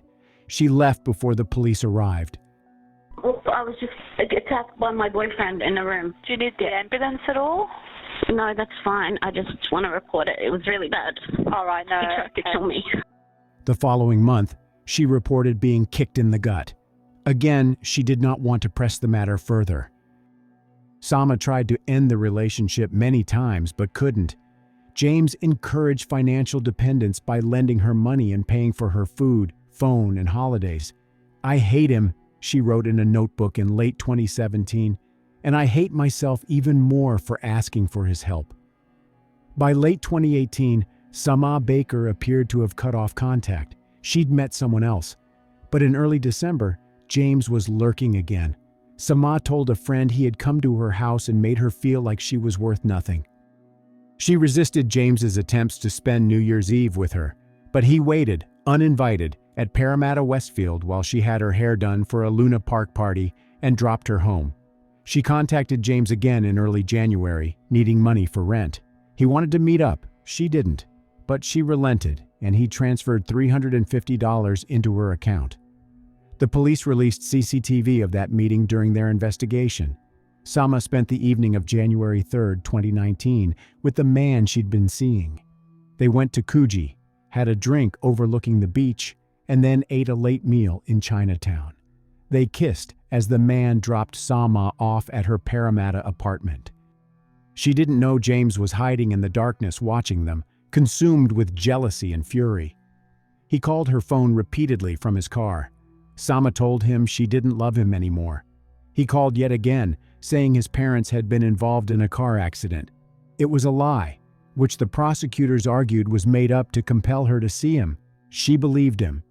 They met outside her unit in the early hours of January 4th. By 5:10 a.m., she was dead. James kept her body in his car trunk for a day while he attended a training center in Hurstville, then went shopping. He bought garbage bags, heavy-duty gloves, and a shovel.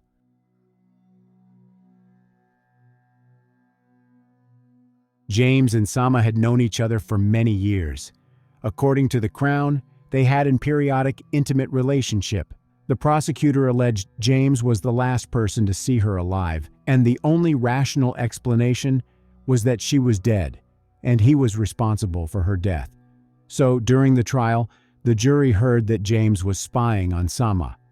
Surveillance cameras captured him near the apartment complex where she lived. He lured Samah outside, saying that his parents had been in a car accident. But what happened next was unclear because James denied his guilt, and Samah's body had not yet been found. He then went to Bunnings and bought various items, including a double sheet, gloves, cleaning products, and a digging trowel, before driving to isolated areas in rural New South Wales.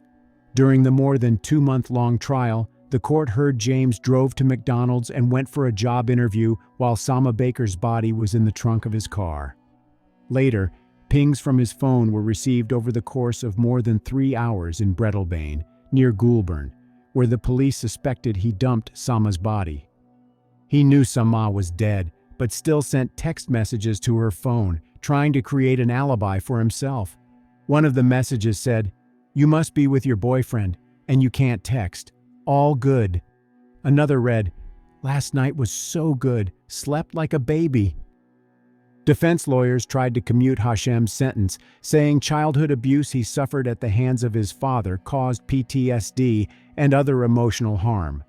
James's brother Joseph described how he and his younger brother would be whipped on the back and arm with tree branches by their father, who was a taxi driver and a problem gambler. "I hate eggplant, and I was forced to eat it, and if I didn't eat it, I would get a beating," Hashem told defense counsel Daniel McMahon. "We had a tree in the backyard. That was the go-to, I'd say, arsenal where he'd pull down thin branches and shave off the leaves, and there'd be these little pricks."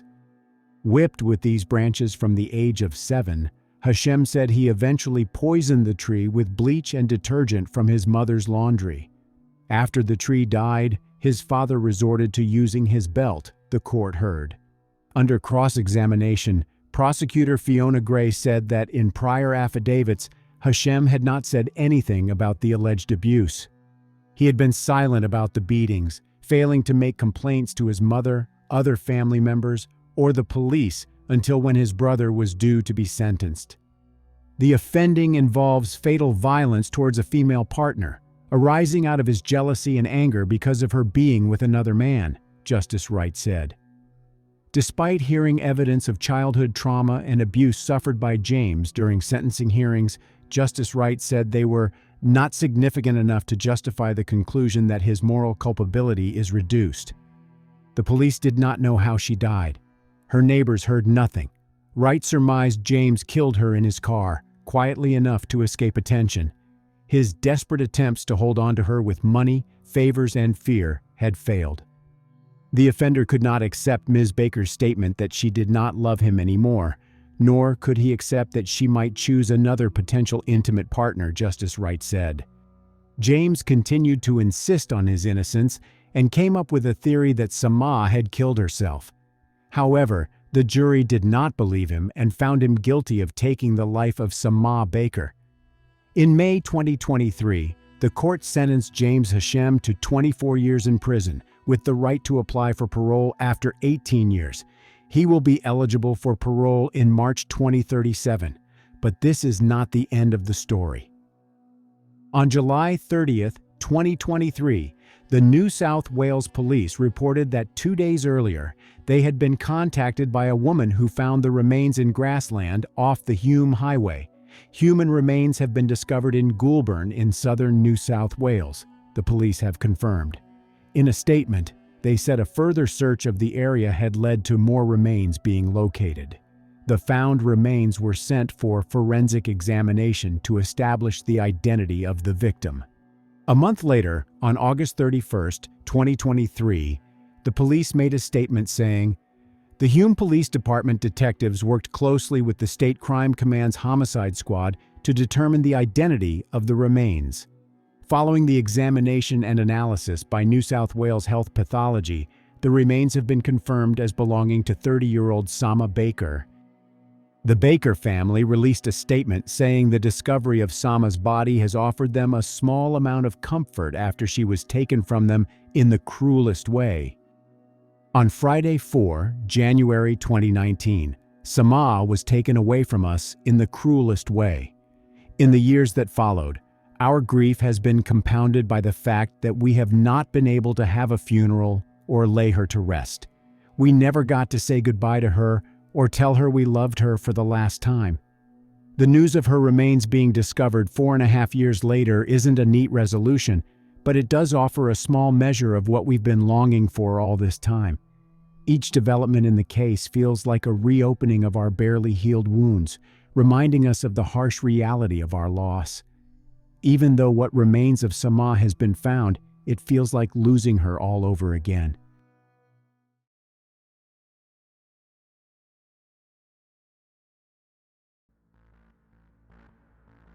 In this video, we'll delve into the events that occurred in 2019 in the English town of Yarm. Yarm is a small town in North Yorkshire with a population of about 10,000. Luke Jobson was about to head home after a fun night out with friends in the Keys. But it didn't go as planned. A chance confrontation forever changed his and his family's lives. His disappearance sparked an astonishing response from the Teesside public, who came together to help find the popular 22-year-old. Tragically, the search was in vain. Luke's death caused devastation throughout a tight-knit community and saw tributes paid to him from across Teesside and the worlds of sport and entertainment.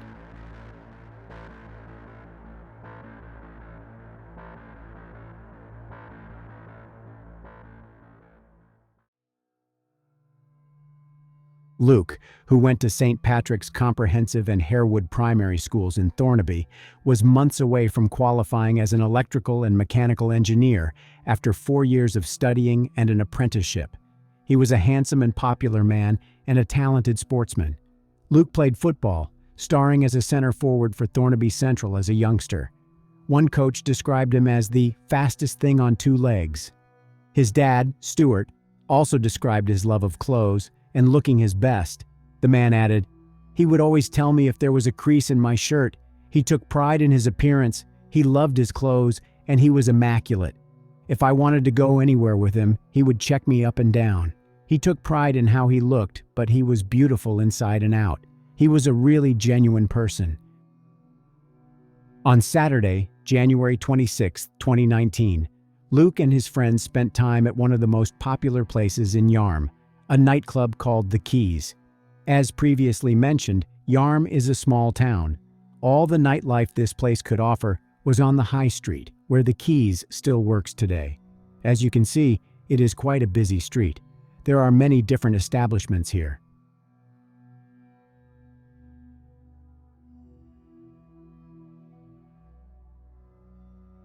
Luke was at The Keys on Saturday night.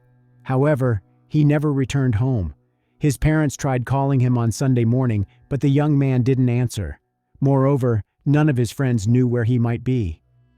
His family launched an urgent appeal on Facebook, and dozens of people joined the search for him. The first official information that police were looking for Luke came later on Sunday. A spokeswoman for Cleveland Police said, "Luke has not returned home or been in touch with family or friends, and they are extremely concerned as it is out of character." Police have appealed to members of the public for private CCTV or dashcam footage in the area. The police learned about a possible conflict involving Luke Jobson shortly before his disappearance. According to information spread on social networks, he got into a quarrel with several people. All this happened around 2 a.m. in front of the nightclub. The last people saw him was near Yarm School at around 2:15 a.m. The police, of course, started checking this information, but the priority task at that time was the search for the missing young man. Luke's girlfriend, Danny Ord, made a desperate appeal on social media, saying she was going through an absolute nightmare and begging anyone with information to report it. Luke's cousin Jake appealed via Facebook to all concerned people, asking to help in the search. He wrote, "Surely someone knows where our Luke is. He can't just disappear last seen running in Yarm High Street away from a gang of lads." Friends and family started looking for Luke near the river in Yarm on Sunday in a search that would soon become a large-scale operation. Hundreds of people gathered in the Yarm School car park to help with the search on a bitterly cold Monday morning. Many didn't know Luke personally, but the response to a Facebook appeal showed Teesside at its best. Cars full of people slowly entered the park. Plenty of others turned up on foot, wrapped up in hardy winter gear, ready to do whatever it took. In the end, more than 300 people came to help. A total of 18 large groups searched areas as far afield as Preston Park, Stokesley, Cotham Wood, at Early Nook, and Hilton. Specialist police search teams also scoured the banks of the Tees close to Yarm School. But at 1 p.m., everyone involved in the search heard the devastating news that everyone feared. Despite the tremendous efforts of the emergency services and Luke's family and friends, the search ended in tragedy. They canceled the search operation after police had found a body in the River Tees. Cleveland police said, "A body recovered in the river at Yarm by officers who had been searching for missing Luke Jobson has sadly been confirmed as being that of the 22-year-old. Our thoughts are with Luke's family and friends at this very difficult time, and specially trained officers will continue to support them." Following Luke's death, his parents, Lisa Jobson and Stuart Banks, paid an emotional tribute to their son. They described him as a popular and ambitious young man who loved the gym. His heartbroken mother, Lisa, said, "Me and his dad are so proud we made somebody like him. I couldn't have asked for a better son. We're proud of everything he's done and everything he is. We want to celebrate him. We want everybody to remember him for the good." Luke's death led to a phenomenal outburst of emotion in Teesside. Tributes from friends and loved ones flooded social media as people were left heartbroken by his sudden death. A huge crowd gathered in Yarm on Tuesday evening to hold a vigil in his memory. Everyone lit the candles and added ribbons to social media profiles to mark his passing. Close to 1,000 people attended the vigil, and the family spoke of their appreciation for the public's help in the days following Luke's disappearance. The gathering included a firework display and the crowd bursting into a rendition of Angels by Robbie Williams. People left vast numbers of ribbons, balloons, and flowers in his memory close to the scene of his death. Pop star Robbie Williams was among those to pay tribute, tweeting, "Luke Jobson, rest in peace, Brother X." Moreover, there were football matches held in Luke's memory to raise money for charities his family chose. Luke's girlfriend Danny added that she was living a nightmare following his death. In a touching tribute on Instagram, she wrote, "Nothing will ever take this pain away. The most gentle, loving, and liked boy that I luckily had the pleasure to be with. Trying so hard to be strong, but it just feels as though I'm in a dream and haven't woke up. Thank you for all the memories. I will make you proud. You really were just too good for this world. I love you always, Luke." Investigating Luke's death, the police interviewed a large number of people, including those who were in a nightclub that night. Soon after, the police obtained the CCTV footage, which confirmed the information received earlier about a conflict between Luke and other guys that night. Let's take a look at this recording. Luke is wearing a gray t-shirt, jeans, and white sneakers. You can see how several aggressively minded people start walking in his direction after he says something to someone.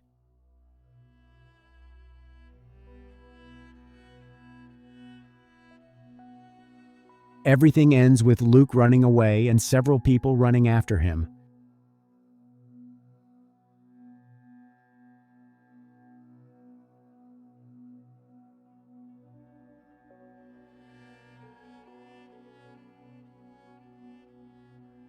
News about a confrontation being the reason for his death emerged almost immediately after Luke's disappearance. While the speculation about what had happened continued spreading across social media, the police only mentioned the reports of an altercation before his disappearance. Initially, they arrested 6 teenagers, 3 boys aged 16 and 3 aged 18, on suspicion of taking the life of Luke Jobson. However, they soon released all of them, and the detectives continued their investigation. The new development in the case occurred only in the following January. Cleveland police said 5 people, ranging in age from 17 to 20, had been charged with affray using or threatening unlawful violence, not taking Luke's life, and would soon appear in court.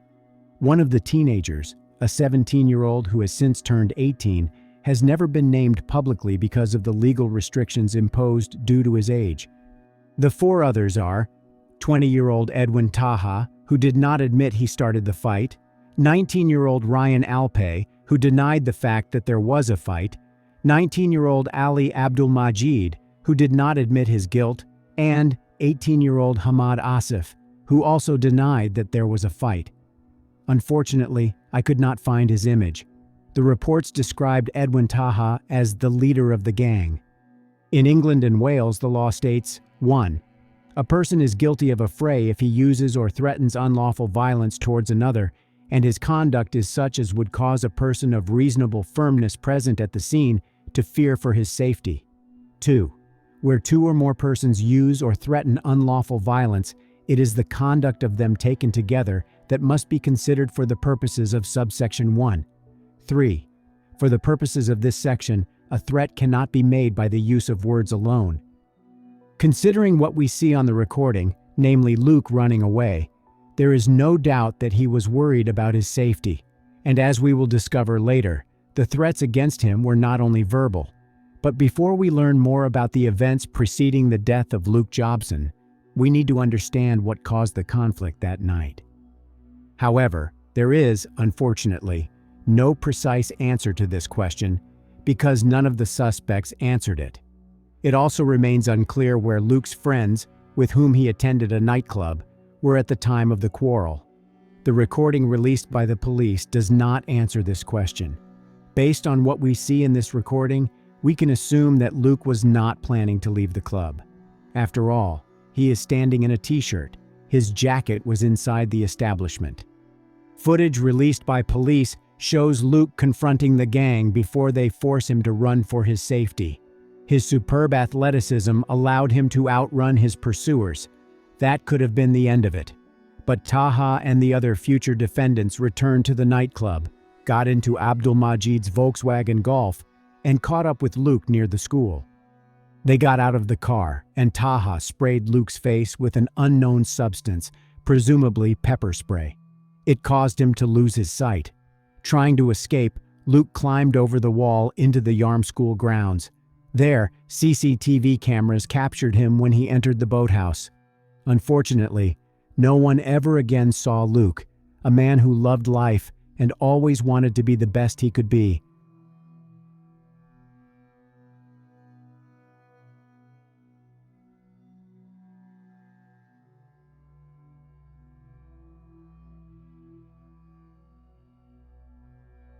So, after Taha pepper sprayed Luke's face, the gang got back into the car and drove away.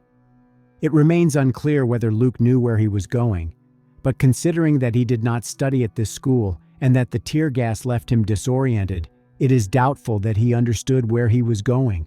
If this was the case, perhaps he fell into the water once inside.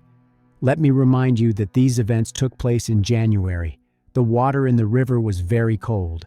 According to the information the police announced, no one except for Luke entered the boathouse that night. Luke never came out from there.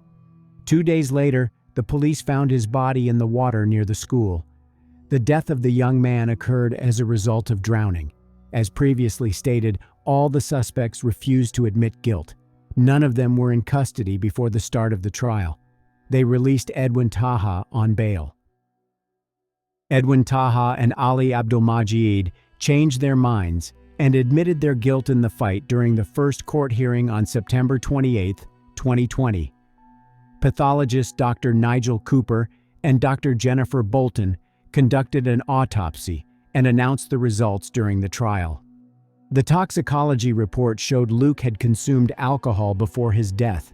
The amount he drank was likely to result in clear signs of intoxication in an average social drinker.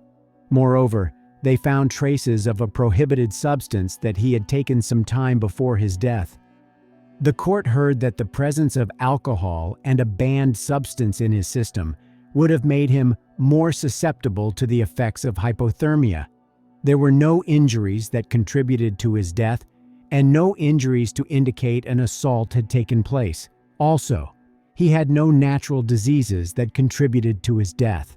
There was also no evidence of inflammation of his eyes. The report said there was no pathological evidence of him having been sprayed with a substance prior to his death. However, witness statements confirmed that someone pepper sprayed Luke and that he was struggling to walk and unable to see. The inquest also heard how Taha returned to the high street, where he boasted to onlookers that he had pepper sprayed Luke. During the inquest, Senior Coroner Claire Bailey concluded that Luke was incapacitated by the use of pepper spray.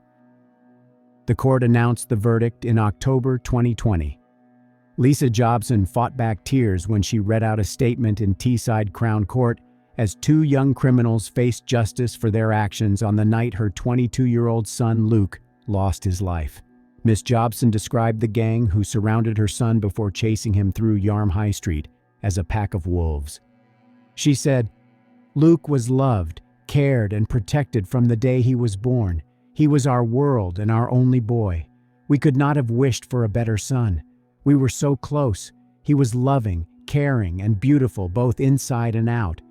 He touched the hearts of everyone who knew him because he was kind, gentle, and genuine. He lit up a room when he walked in it. He had good friends from all backgrounds and cultures who were good people. He didn't have a nasty bone in his body.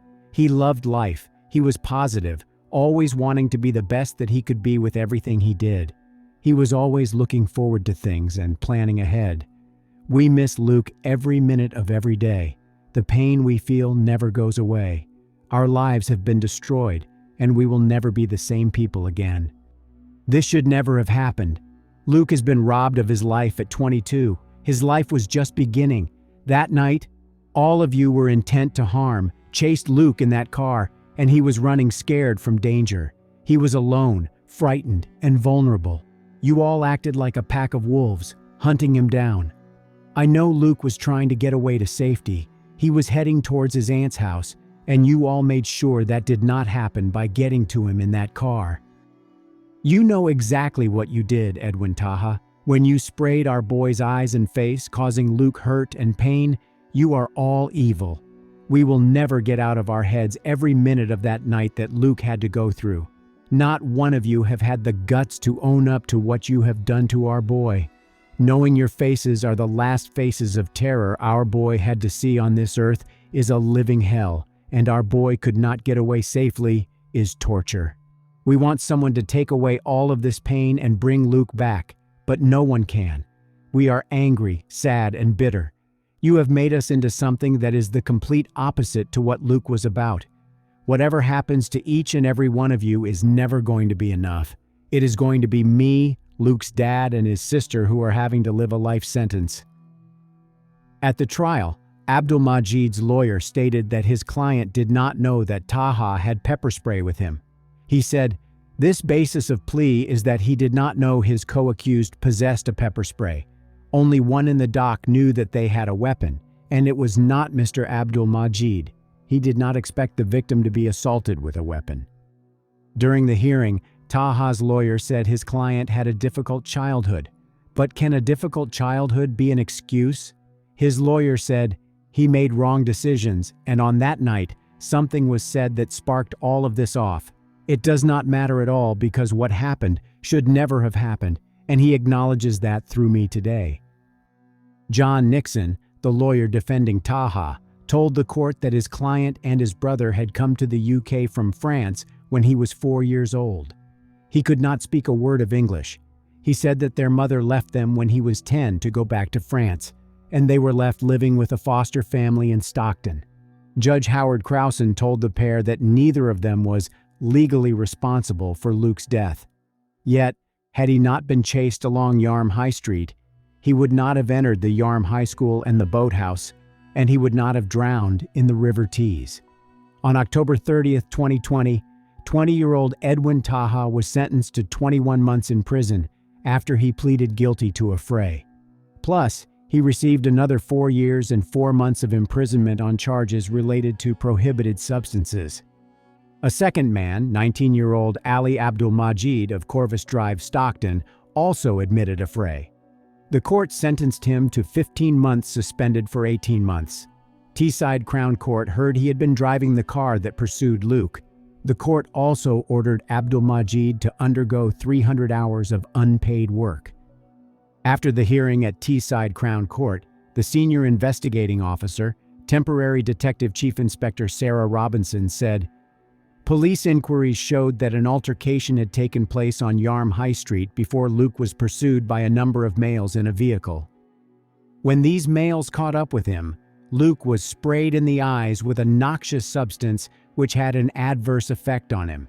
Whatever the intentions were of the males who chased Luke that evening, his family have been left without their beloved son and brother, and the impact that this has had on his entire family has been immeasurable. Nothing will ever bring Luke back. However, now that the criminal case has concluded, we hope that this brings some form of closure for his family and that they can now somehow look to move forwards with their lives." The prosecution dropped charges against 19-year-old Ryan Alpay and 18-year-old Hamad Asif. In conclusion, I will quote the words of Chris Atkinson of the Crown Prosecution Service. Following the sentencing in October 2020, Chris Atkinson said, "While Taha and Abdul Majid have been sentenced for these charges, our thoughts remain with the family of Luke Jobson, for whom this will no doubt be a particularly difficult time. While we have proved beyond reasonable doubt that both men were involved in an affray with Luke prior to his death, there is absolutely no evidence to suggest any causal link between their actions and the tragic events which occurred after their attack took place." Do you agree with the prosecutor's statement? Please share your opinion in the comments.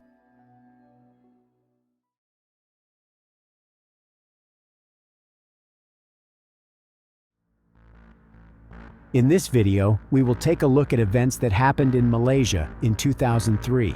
28-year-old Canny Ong disappeared from the parking lot of a metropolitan mall where she had dinner with people close to her.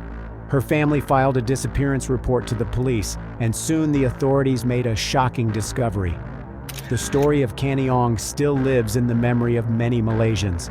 This tragedy has shaken the country, not only because of its terrible and nonsensical nature, but also because it happened in a popular and prestigious mall equipped with surveillance cameras.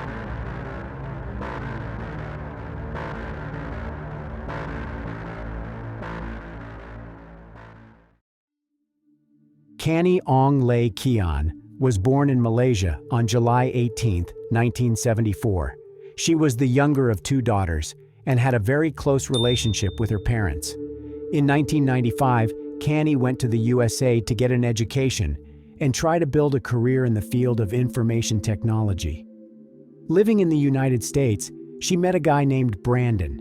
He was a US citizen and an ethnic Chinese, whose parents emigrated from Singapore over 20 years ago. Canny and Brandon were friends at first, but soon their friendship turned into a romantic relationship. Brandon became a really close person to Canny. He tried to support her in everything and help her. In 2001, the couple got married. Canny had everything she dreamed about in terms of both her career and personal life. In 2003, she worked as an analyst in San Diego, was building plans for the future together with her husband, and wanted to become a mother. But that year, a sequence of certain events ultimately resulted in horrible events happening. In 2003, Canny's father, Ong Bi-jung, was diagnosed with cancer, and she made a decision to return to Malaysia to visit him and help her family through this ordeal. On June 1, 2003, Canny landed in Malaysia with Brandon. Brandon returned to the USA in a couple of days, and Canny stayed in Kuala Lumpur and devoted most of her time to caring for her father, who was being treated at one of the clinics in the capital. Every day, she talked with Brandon on the phone for hours on end. They talked about everything, including their 2 cats, and she reproached him for overfeeding them. It almost sounded like they were talking about their children. Canny's father had his kidney removed, but luckily, his health was getting better. He was recovering. That's why, on June 14, 2003, Canny planned to return to the USA. The day before the flight, she invited her mother, Pearlie, sister Elsie, and close friends to a farewell dinner at the restaurant located in one of the popular malls. That evening, on June 13, 2003, Canny and her mother arrived at the designated place later than others. Being unable to find a parking spot on the street in front of the mall, Canny had to drive inside the underground parking lot, which was not free. But it wasn't the fee that Canny's mother worried about, but the fact that the parking lot was poorly lit. Having left the car, they got up to the 2nd floor, where the restaurant was located. Canny was happy to see her childhood friends.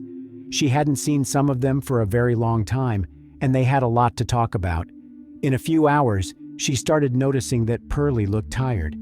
She asked the mother if she wanted to go home, to which Pearlie replied that she had a very busy day and didn't mind leaving. Telling her friends that she will be back soon, Canny got up from the table with her mother and her sister Elsie. The 3 of them went to the machine to pay for parking. The payment terminal was located on the 1st floor of the mall, and the parking, as I said, was underground. Standing in the queue for the terminal, Canny realized that she had left a parking ticket in the car. She told her sister and mother to stay in line and went down to get the ticket. The terminal queue was gone, but Canny still hasn't come back. 10 more minutes passed, and her sister started calling her. The first call remained unanswered, and the second one was redirected to a voicemail. Something was clearly wrong. Elsie and Pearlie immediately headed to the parking lot, where, to their surprise, they found out that Canny's car was no longer there. They went around the parking lot several times, after which they were absolutely sure that Canny disappeared along with the car. Pearlie was sure that something had happened with her daughter, as Canny wouldn't drive off without saying anything. The parking lot had poor lighting, but there were surveillance cameras that could provide some answers. The mall security didn't want to show the footage to Canny's relatives at first, but gave in after her mother's pleas for help. Around midnight, Pearlie and Elsie sat in front of a monitor and watched the footage that shocked them and confirmed their worst fears. The footage showed Canny's car exiting the underground parking lot at high speed and breaking the barrier, and somebody else was driving it. The footage quality was not good, but it was clear that the person in the driver's seat was probably a man, and Canny was sitting next to him in the passenger seat, and her body position was as if she were tucked against the door, trying to keep herself as far as possible from the driver. After seeing the footage, Pearlie immediately went to a police station, where she filed a disappearance and kidnapping report on her daughter. The police began the investigation, and Canny's family and friends were driving all around Kuala Lumpur, desperately hoping to spot her car, a purple Proton Tiara. Meanwhile, Brandon, Canny's husband, started to realize that something was wrong. He dialed the wife's number many times but wasn't able to reach her. He dialed her mother, from whom he learned about what happened. The disappearance of Canny shocked Brandon. Pearlie heard how he was crying on the phone. Only at dawn did Canny's friends and relatives go to their homes. Sadly, their search was unsuccessful.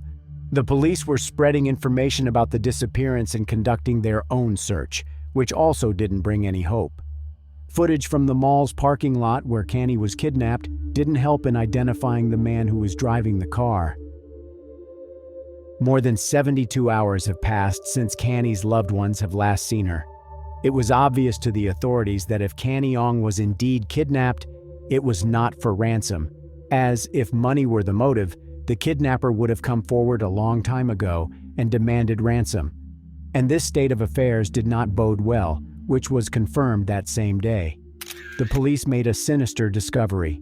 Canny's car was left on one of the city streets. The front right tire was in such a condition that it is safe to say that the car had been driven with a flat tire for a while, as a result of which it was literally ripped to pieces. In the back of the car at the passenger seat, there was a red stain, a large one at that. Forensic experts took scrapings from the back seat and fingerprints from the steering wheel, as well as other parts of the car. There was a lot of evidence in the car. I will talk about it more later. Canny's family and friends didn't lose hope, and were praying that she would return to them safely. But sadly, the next day after the car was found, all their hopes were crushed. On June 17th, a road worker caught a strong, foul smell coming from a manhole near a highway. When he lifted the lid, he saw a body that someone was trying to burn using 2 car tires and sticks. A team of leading forensic experts from the Royal Malaysian Police immediately arrived on the scene. 2 car tires filled with concrete that were once used as stands for road signs were lying on top of the body. Whoever hid it there was trying to make it harder to identify it. The family's worst fears could be confirmed after the body was found, but Pearlie said that she won't believe that her daughter is dead until she gets confirmation. "Until they do so, we will continue to hope she will turn up alive," she said.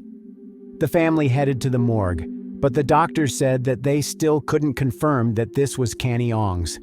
Family members had samples of their DNA taken to conduct a comparative analysis. The results of expertise made Canny's parents' worst nightmare come true. The found body is indeed that of their daughter. Some sources claim that even before the DNA test results, Canny's family identified the jewelry on the body, but as a loving mother, Pearlie believed and hoped that her daughter was alive until the end. It is hard to imagine what emotional torture she had to go through. The autopsy revealed that Canny had 2 stab wounds to her abdomen. A medical forensics expert has also found signs of strangulation. A cloth was tied around Canny's neck in several knots. In addition, semen was found inside her body, serving as a source of DNA.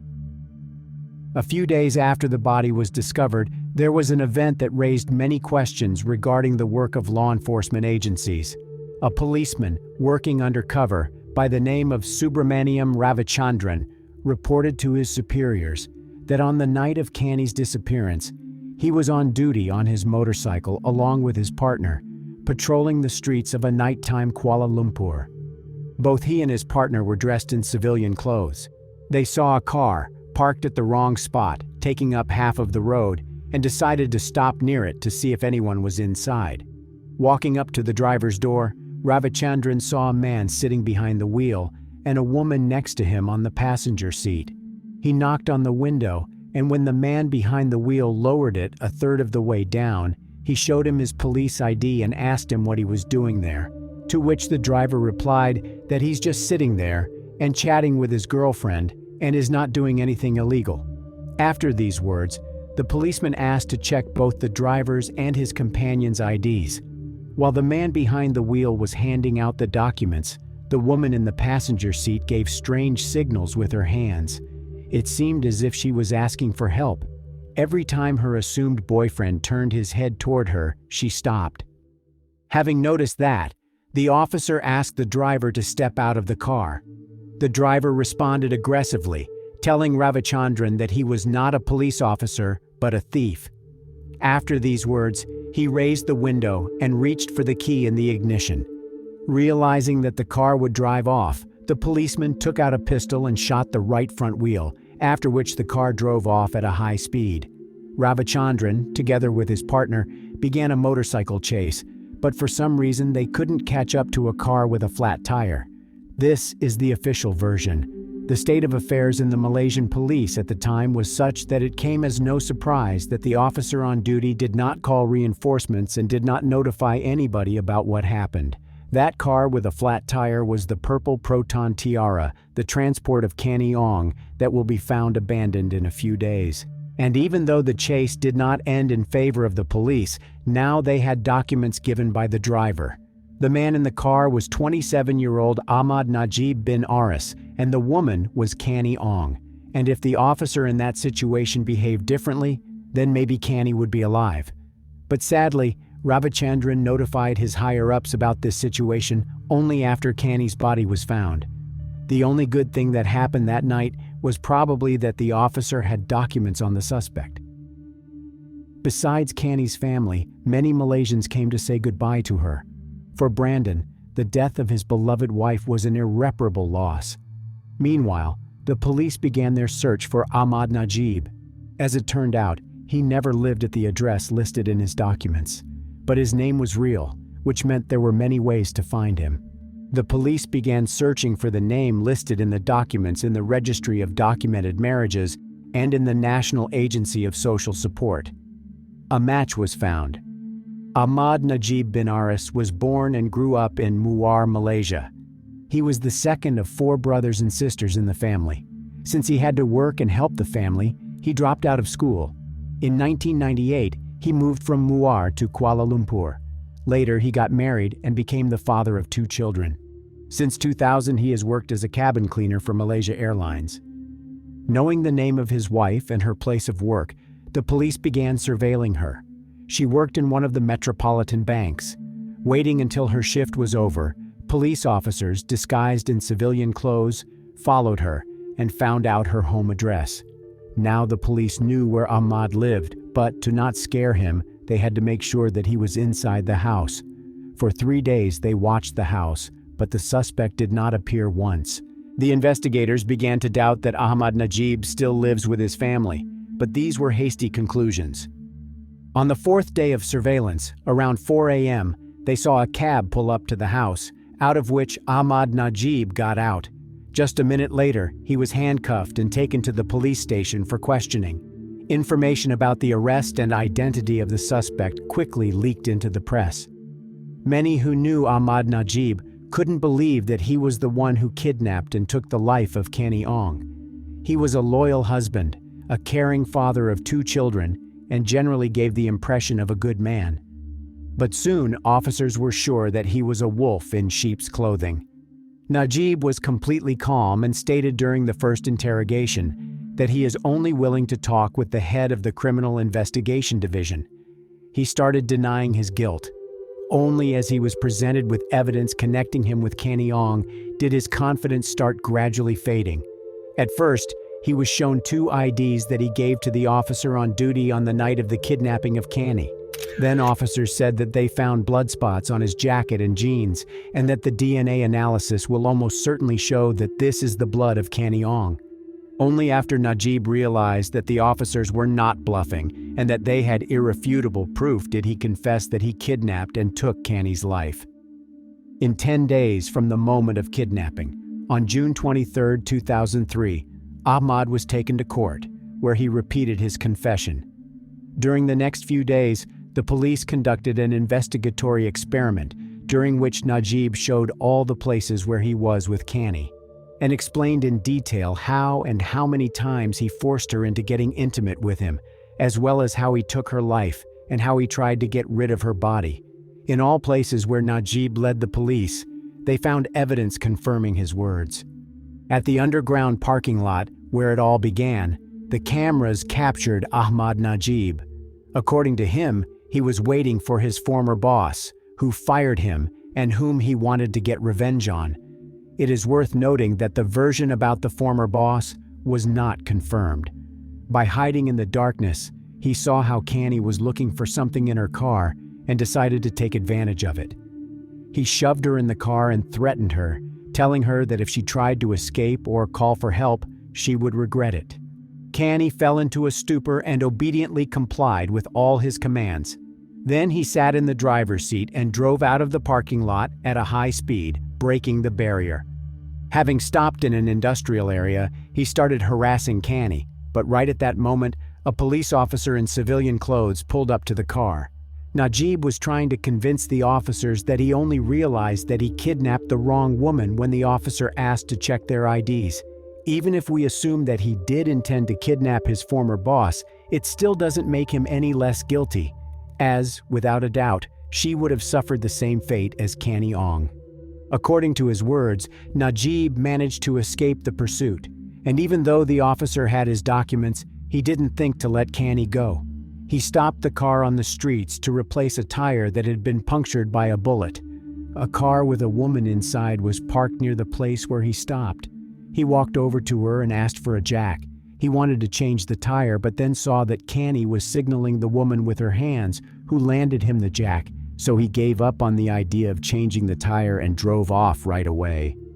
A bit later, he stopped at a deserted place and, threatening Canny with a knife, forced her to get intimate with him. Then he drove to another district, where he forced Canny to satisfy him once again. Both of them were in the back seat, and Canny was begging him for mercy, but instead, he took her life.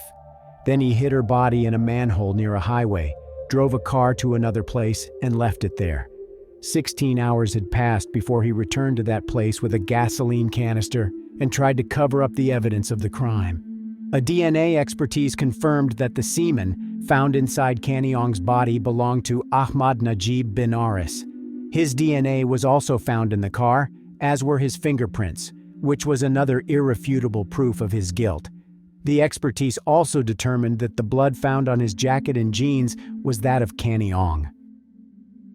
The trial began on September 15, 2003, just 3 months after the death of Canny. This case became one of the most controversial in Malaysia, and it has received a great deal of attention from the media and the public. Such a high-profile trial has not only attracted ordinary Malaysians and journalists, but also those who, in my opinion, decided to make a name for themselves, namely attorneys, of whom Najib had no shortage. Even though he admitted his guilt during the investigation, and there was more than enough proof of his crimes, including the DNA evidence, after consulting with 6 of his attorneys, Najib did not plead guilty at his first trial, stating to the court that he confessed under police pressure. But the judge, before whom Najib confessed right after his arrest, testified that at the time of confession, there were no signs of physical abuse on the defendant and that he behaved in a calm and relaxed manner. With that in mind, the attorneys changed the tactic and began to argue that Canny was in the car with their client at her own will. Attorneys attributed it to the fact that Canny, having a black belt in Taekwondo, didn't try to escape. This attempt to put blame on the victim for not escaping was rejected, as everyone has a different response to critical situations. But they didn't stop there. Then they came up with a new version, stating that Canny got intimate with Ahmad Najib voluntarily, saying that Canny died from strangulation, which was practiced to spice up the sensations during the intercourse, but this version was challenged and denied by forensics experts. The cloth on Canny's neck was tied in several knots, which indicate that Najib had no intention of loosening it. In fact, the cloth was tied so tight that the skin underneath it was the only spot on the body not damaged by the fire. But that's not all. The cloth was designed for wiping windows on a plane, and considering that the defendant worked as a cabin cleaner, this connected him even more with the crime. Not to mention the fact that the lawyers didn't know how to explain the stab wounds on Canny's body. At that point, Najib's attorneys ran out of ideas and recommended that he just keep quiet and not give any testimony. Many were questioning why Canny didn't get out of the car when she had at least 2 opportunities to do so. Sadly, we will never get to know the answer. Maybe she simply froze out of fear and couldn't run away.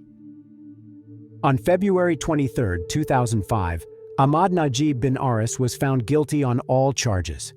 The judge said that the gathered evidence points to only one person. For committing the crime against the sexual integrity of Canny Ong, Najib was given the highest sentence according to Malaysian laws, 20 years in prison and 10 cane strikes. But he was also sentenced to death for taking her life. Those who frequently watch these kinds of videos about real crimes know that, for example, in the USA, criminals are executed with a lethal injection. However, in Malaysia, this process is very different. They do not use expensive drugs, but ropes, which are much cheaper. Ahmad Najib's attorneys made 2 attempts to appeal the sentence, but both of them failed. In 2010, Najib wrote to the head of the state with a request to commute his death sentence to life imprisonment. In his letter, he pleaded not guilty once again, but his clemency request was denied. On September 23, 2016, more than 13 years after Canny Ong's death, the sentence of 40-year-old Ahmad Najib was carried out.